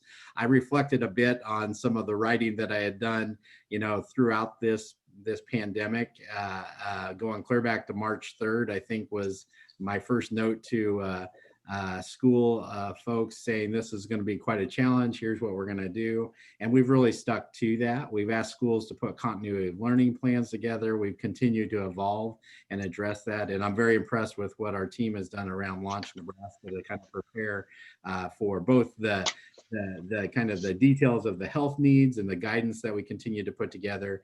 And I think, or at least I hope anyway, that schools continue to ask us questions and we'll continue to provide guidance. But some of the responses that we put in this, and I'll just walk you through the big chunks of the order. I'm not looking to really get into every detail with you today. I do want you to kind of look it over and hopefully it begins to make sense to you. And then, like I said, provide a little moment for kind of you to, tell me if we're on the right page for at least your intent on where a declaratory order would go. And so on the order itself, of course, it names the parties to the proceedings. It goes through that. It's basically all of our schools and ESUs across the state. It identifies the facts of the petition, which we just accepted the facts that were submitted within the petition. So that's fairly straightforward and things that you've seen before. I think importantly, it identifies the powers of the Department of Education, both from a legal and a constitutional level, what our general roles and responsibilities are. And one thing I would note is that we can't do something beyond our roles and responsibilities, but we are able to address the process and procedural parts of the authorities of the department. And so there's some kind of background information relative to that authority of the department that again will become part of the order as we go through this. And then basically maybe I'm missing one section. No, maybe I got it all. So I think that's right. Yeah, so section D in this is the conclusions and order. And so there's kind of two kind of levels of thought on this. Number one, we've responded to a lot of different questions so far. And if you, again, for instance, I think we put out the continuity of learning planning process at the end of March. Schools followed that. We continue to watch and respond to those things. The board, and we even mentioned this in there, that the board provided a resolution that gave me some, I'll say, general guidance from you on the direction that you wanted to handle it as we understood it at that moment in time. That basically, when we look at all of the different rules that were identified, each one of these sections that kind of follows. So D sub 2 is, looking at rule 3, and then it follows with rule 4, and then rule 10, and then rule 11, and then rule 15, rule 47, and each one of the other ones that were identified. They also identified a lot of statutory provisions as well, and reflected on special ed needs. And if you remember last time we had last board meeting, we had a presentation around special ed services, and we've made very clear that we can't waive individual rights, and we want to make sure that this language also reflects that. At the same moment in time, that we should be affording the flexibility or the authorities granted to us underneath federal law and state law, and doing that with the interests of students and families and schools all together at the same time. So I want you to read through this again, not in this particular moment, but be able to kind of reflect on that for a future action item. I want to be able to give a little bit of time for the field to kind of read through it and say, hey, look, we thought you would take on this or that. We'll find a little moment to be able to reflect on that. We have given guidance on a lot of the different fronts that were identified already, and I think we tried to reference that guidance in here. But we also recognize that there's going to be a need for future guidance. And so there's some areas where we might not be responding to specifically, and at some point, we'll probably have to say, hey, look, we're not responding to that specifically, but here is going to be our process to respond to that as we go forward. And this essentially walks us through those very moments and those very types of approaches. What I would propose is sometime in the next, and I'm not going to set a deadline exactly because I think I'd rather have us review it and figure out what the right time frame is.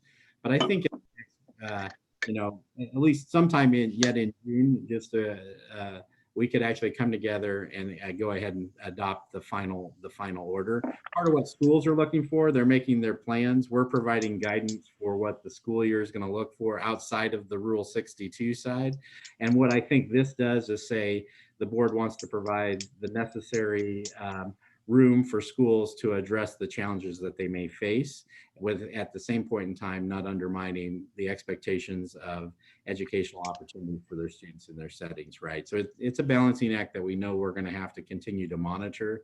I've appreciated your willingness to kind of support our processes through this, and that's the intention of this language as it exists right here. I will add, and then if you have any questions for me, I will add that I think it's going to be really important that we continue to monitor these things. There are powers that I think if we don't have and we are concerned about from a legislative standpoint, that either underneath the governor's executive orders, if we come across something else that we would want to pursue that we continue to do that. We've had conversations and the governor has done that for us already. But also I think for the longer term, there's this chance to kind of reset our policy agenda. Even back then, I think we got an agenda item on Rule 10 to talk about this kind of together. But it's really, this moment is not just about this Rule 62 petition, but where we go from here as a policymaking body of the state of Nebraska and how we provide that leadership, not just for this summer, but obviously going forward against this issue. So there's my rambling thoughts for you, but I hope it made some sense, and glad to take questions and hear your discussion. Lisa? Commissioner, thank you for that information. Near the end of the document, it says something to the effect, operation of schools during the emergency, and the board is declining to address by way of declaratory order. That part, there are blanks after that.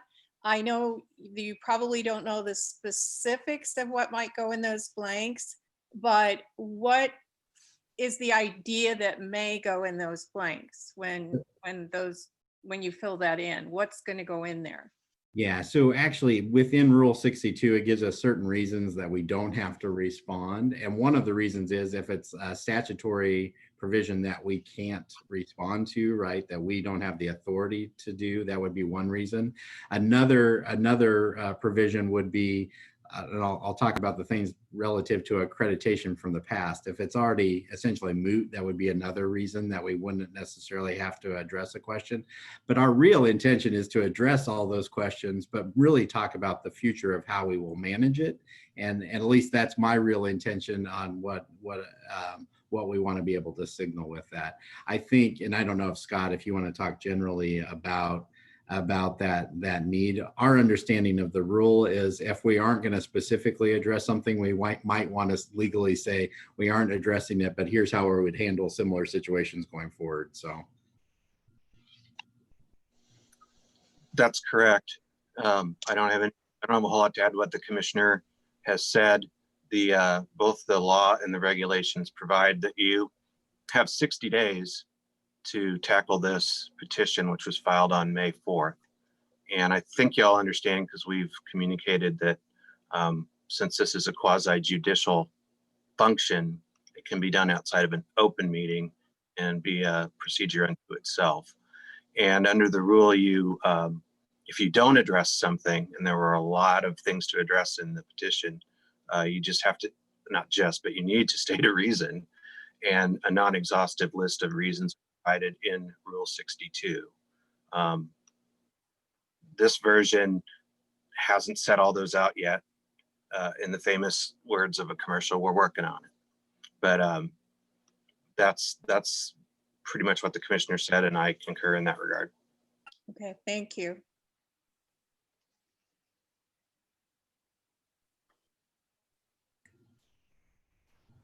Robin? Thank you, Madam Chair. Thank you, Commissioner and Scott, for your comments. Just two comments that I have. Number one, this 4 to 5 page document, I don't know how you got everything in, but that's very much appreciated, because I know people who read these things, if they had 25 to 40 pages of stuff to read, And I understand you talk your comments about guidance, but this is the type of document that school leaders really appreciate. It's pretty short, pretty concise, and to the point. So thank you for whoever put that all together, or the group of people who did. The second thing, in the 12, and first of all, you need to know I have not spent a lot of time looking through this yet. So I apologize for that. Either didn't take the time or didn't feel like I had the time. Anyway, in 11 of the 12 points that were brought up, the word flexibility is listed in 11 of those 12. In my opinion, that sets the tone and should provide a lot of reduction of concerns, I guess. Maybe I'm not using very good terms today, but that word, I think, is crucial and really helps relieve a lot of pressure. Maybe that's the best way to put it. So I appreciate that. And I'll just add, the point of flexibility is one of those kind of difficult words. Probably Scott and I have talked about that a few times, because what's that really mean? And so we might kind of, as we continue to look at this, make sure that it's both the spirit of flexibility without being so broad and generalized to mean anything. So that's a challenge, I think, as we kind of finish this effort up. But it is very much the intent I hear from you. John? Commissioner, in regards to, you made a statement that, correct me if I'm wrong, but just to clarify, we do not have the authority to address this. Would you explain that statement? So there might be something, well, I'm sorry, I'm getting some feedback. One of the things, for instance, right, when underneath federal law, there's a right to services for special education students, right? So yes, sir. One of the things we could not do in this is say that they no longer have that right to special ed services, that they no longer had a right to certain things with it from an individual level. And so that's one thing we want to make sure is communicated as well as the flexibility. What we do hope, there might be some things like where we're granted the constitutional authority for the general supervision and administration of the school system, and the law says that thou shalt have X number of days. Well, we know there's specific language in the law around the pandemic for those things. Yes, sir. We might have other portions of the law that were added later and not included in that pandemic, and so we would be looking to clarify that as best we could, but we can't change the law, so to say, with this rule, if that makes sense. Under the circumstances as we see them right now, we literally are acting in good faith and moving this forward. Is that a safe statement, sir? Yes, and I think that's been very much our good indication, and we've told them told schools generally, we're not out to get folks. We just want folks to do their very best in this setting. Thank you. Rachel? Yeah, thank you, Maureen. Thank you, Matt. And thank you, Robin. Also, I'm going to pick up a minute on what Robin said, and I think that's so important, and that's that theme of flexibility. Yeah. And how do we move forward with the theme of flexibility? And in doing so, not abdicating the responsibility that both we have and that schools have. And finding that fine line of balance between responsibility, I think, is an important part of this process. And I think condensing this first wave into this 5 pages of kind of overview, big themes, is a great starting point for that process. But I think we need to keep that balance of flexibility and responsibility. And, and a part of it is kind of a responsibility / accountability, because what we don't want to have happen is our most vulnerable youth fall through the cracks because of some decisions that we make. And I think that is an important part of our framework that we need to think about as we move forward. So thank you, Commissioner. Anyone else? Deborah? Thank you.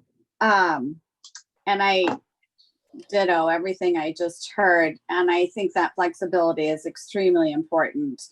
But I also, just in light of where we are and all the events of the last week, I know that there's a lot of families that are distrusting of our school systems and our education systems and don't feel welcome.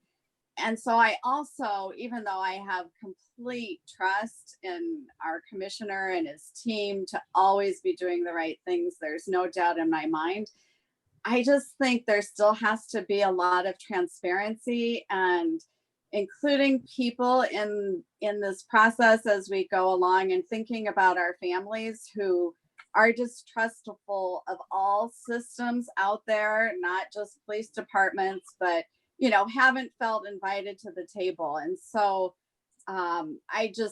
that's going to be weighing heavy on me as we discuss this, that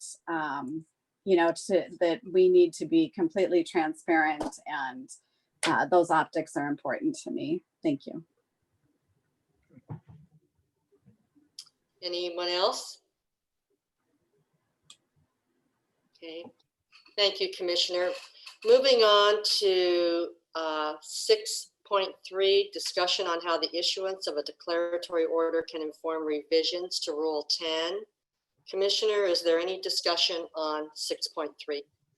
Yeah, and so I think similar to our conversation, our real intent for being able to move forward with Rule 10 and moving forward with other rule revisions is there's a lot to learn in this moment. And there is a connection. Obviously, if you looked at each of these rules, there's probably just given the pandemic, there's some need to think about the construct of our rules going forward, not to pin ourselves into kind of or paint ourselves into a corner with how we manage things going forward. And I think we have several examples, and it could be kind of across the board on our rules, but also that our rules could be constructed in such a way that's really a partnership between the department and schools to carry out the responsibilities that they have or that we share together to serve students. And there's a lot of that work to do. And I think there's many things that I think we will find over time that gives us a chance, and given our desire to move forward with Rule 10 and continue to have some of those conversations, I don't want us to kind of miss this moment for that dialogue and that opportunity. What I would propose is really between now, as we keep looking at this from a Rule 10 perspective, like some of those things that bug me around Rule 10, we just as well be identifying, because they're probably bugging us. Seat time's a good example, right? So how do you count clock hours for a student in a moment where you're offering content in a digital or remote setting? And we're still having to balance those types of things. But I think we ought to learn from this and be able to kind of go, hey, look, going forward, how do we get to some other type of measure or metric around, and certainly around competency as it might relate to student achievement and other fronts that aren't just based and not so fixated on those hours. And so that's what I see as connections. And Rachel, I don't know if you want to speak to it as the chair of the strategic planning and performance improvement committee. Yeah. Yes, I will. And I think that's where it's important that the work of the committee around Rule 10 works very much in tandem with some of the processes that we're talking about around the petition, because what we don't want to have happen is schools have to go backwards. So if some of the flexibility we provide during this time is what's best for schools moving forward, we need to make sure our systems keep that movement forward, so that schools who really take this opportunity to make some changes that are really better serving their students, but maybe in somewhat conflict of our current regulatory process, that we don't have to have those schools go back to some things that maybe weren't the best regulatory process. So I think not just Rule 10, as Commissioner, as you mentioned, there may be some other rules that really come into play in this process that we need to elevate in and expedite the transformation of that rule, so our schools aren't in a period, in particularly starting 21-22, that changes that have been made really are in the best interest to continue, yet our rule prohibits or limits that direction. So our timeline for transforming Rule 10, I think, is still important in different ways, but is important now in a different context, in that how do we make sure changes that are occurring that are really positive changes in schools, schools have those opportunities to build on those changes and not have to revert back because of our regulatory process, in particular around Rule 10. Anyone else? Deborah, did I see your hand up? Okay. Okay, seeing none. Thank you. Moving on to 6.4, appoint Dave Welch as a member of the State Committee for the Reorganization of School Districts. Is there a motion on item 6.4? Yep. I can make the motion. This is Lisa. Sure. I move to appoint Dave Welsh as a member on the State Committee for Reorganization of School Districts. Is there a second? Second. The motion was made by Lisa and seconded by John. Is there any discussion on this motion? John? Thank you. This originally was on the consent agenda, but in the past, I've always noticed the State Committee for the Reorganization of School Districts. And literally, I didn't have a good feel for what they did. And instead of getting a definition from the department in regards to their function and responsibilities, I thought the rest of the board would be interested too in regards to their function and mission and so forth. So, Commissioner, could you give us a brief? Yeah, and given Brian's role and direct connection to this work, I'm going to let Brian. And Brian's in a tie today. That's impressive. So good to see you, Brian. Good morning, Brian Halstead, Deputy Commissioner. I'm always wearing a shirt and tie for a state board meeting. There is some standard protocol that cannot be waived. The State Committee for the Reorganization of School Districts was first created by the legislature in 1949 when the state had over 6,700 school districts. They were initially created as an advisory body to help communities, schools, and Nebraska have conversations about reorganizing school districts in the state. They have largely remained an advisory body through the rest of the 1900s. In 1999, the legislature enacted a bill that did away with the Office of County Superintendent of Schools, who was the official in 93 counties who carried out all of the work of the orders for reorganization of school districts. With that change in law, the state committee was given the authority that county superintendents used to hold on reorganizing school districts.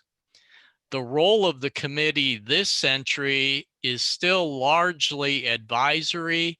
They carry out what's known as the Supreme Court calls a ministerial duty. When reorganization matters are brought to them, their responsibility is to hear from the public on the proposal, both proponent, opponent, and to ensure that all statutory processes enacted by the legislature have been followed before they can issue an order approving a reorganization. Largely these days, there are not as many reorganizations as there once was. We only have 244 school districts today. And many of the reorganization matters in the last couple of years have dealt with transfers of parcels of land from one school district to another. So in the sense of Sarpy County, has experienced growth of many of the communities there, whether that be Papillion, that be Bellevue. Those expansions of those communities have required changes in boundaries between Papillion La Vista or Bellevue and Springfield Platteview. But those matters come before the State Reorg Committee, as does some other reorganizations. The most recent school district reorganization occurred a year ago and I believe takes effect today because the Ewing School Board, the Clearwater School Board, and the Orchard School Boards all brought to the State Reorg Committee a reorganization to dissolve all of those school districts and create a brand new school district. I think it's Summerland that takes effect now. So that's one of the few, quote, school district reorganizations that the committee has considered. As you can read from the material, Mr. Welsh is a well-qualified member from Nebraska, has been a school board member for years, is his own personal experience in doing reorganization. So the commissioner fully supports his appointment to the committee.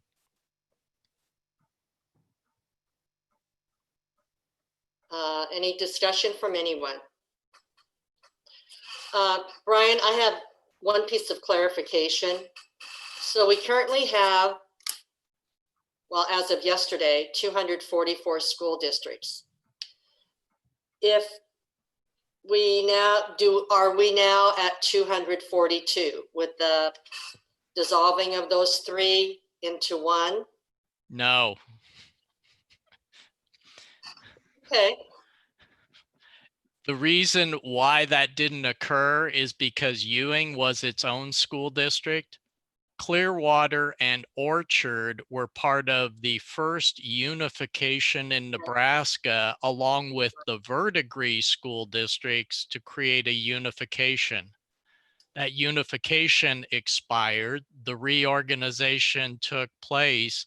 So Orchard and Ewing as school districts no longer exist, but they weren't represented in the count of school districts because they were part of another unit. Now they are all part of a single school district. Verdigris now stands as its own school district once again, and not as part of Nebraska Unified District Number 1. Okay. So we have 243. 244. Oh, it stays at 244. Okay. Thank you for that clarification. Anyone else? Seeing none, the motion on the floor is to appoint Dave Welsh as a member of the State Committee for the Reorganization of School Districts. Andrea, please take the roll. Wise, Yes. Neary, Yes. Kojons, Yes. Witzel, Yes. Stevens, Yes. Tim, Yes. Fricky, Yes. Nichols, Yes. 8 yes. Thank you. Motion passes. Moving on to agenda item 8, information items and reports. 8.1, thank you for submitting your monthly reports. They're a little bit different than what we're used to doing. Yeah, no kidding. Board member reports are linked in Spark, and I encourage you to review each member's report because they took the time to fill them out. 8.2 through 8.6, these items are information items and written reports for the board and for our information only. 8.7, please note that there was submitted public comment under item 8.7. And with that, before I call for adjournment, does anyone have anything for the good of the order? John? Just a quick comment, if you will. Anybody traveling tonight near the Omaha area, there is a curfew tonight, both tonight and Saturday night up till 10 o'clock. I mean, after 10 o'clock, excuse me. So just be aware of that. Thank you, John. Yes, ma'am. Anyone else? Seeing none, we are now at agenda item 9, adjournment. Thank you for those who tuned in to the live internet broadcast. There is no board meeting in July. A work session, if needed, will be held on Thursday, August 6th at a time to be determined. A business meeting will be held on Friday, August 7th at 9:00 a.m. The June State Board meeting is adjourned. Thank you, Right. everyone. All righty.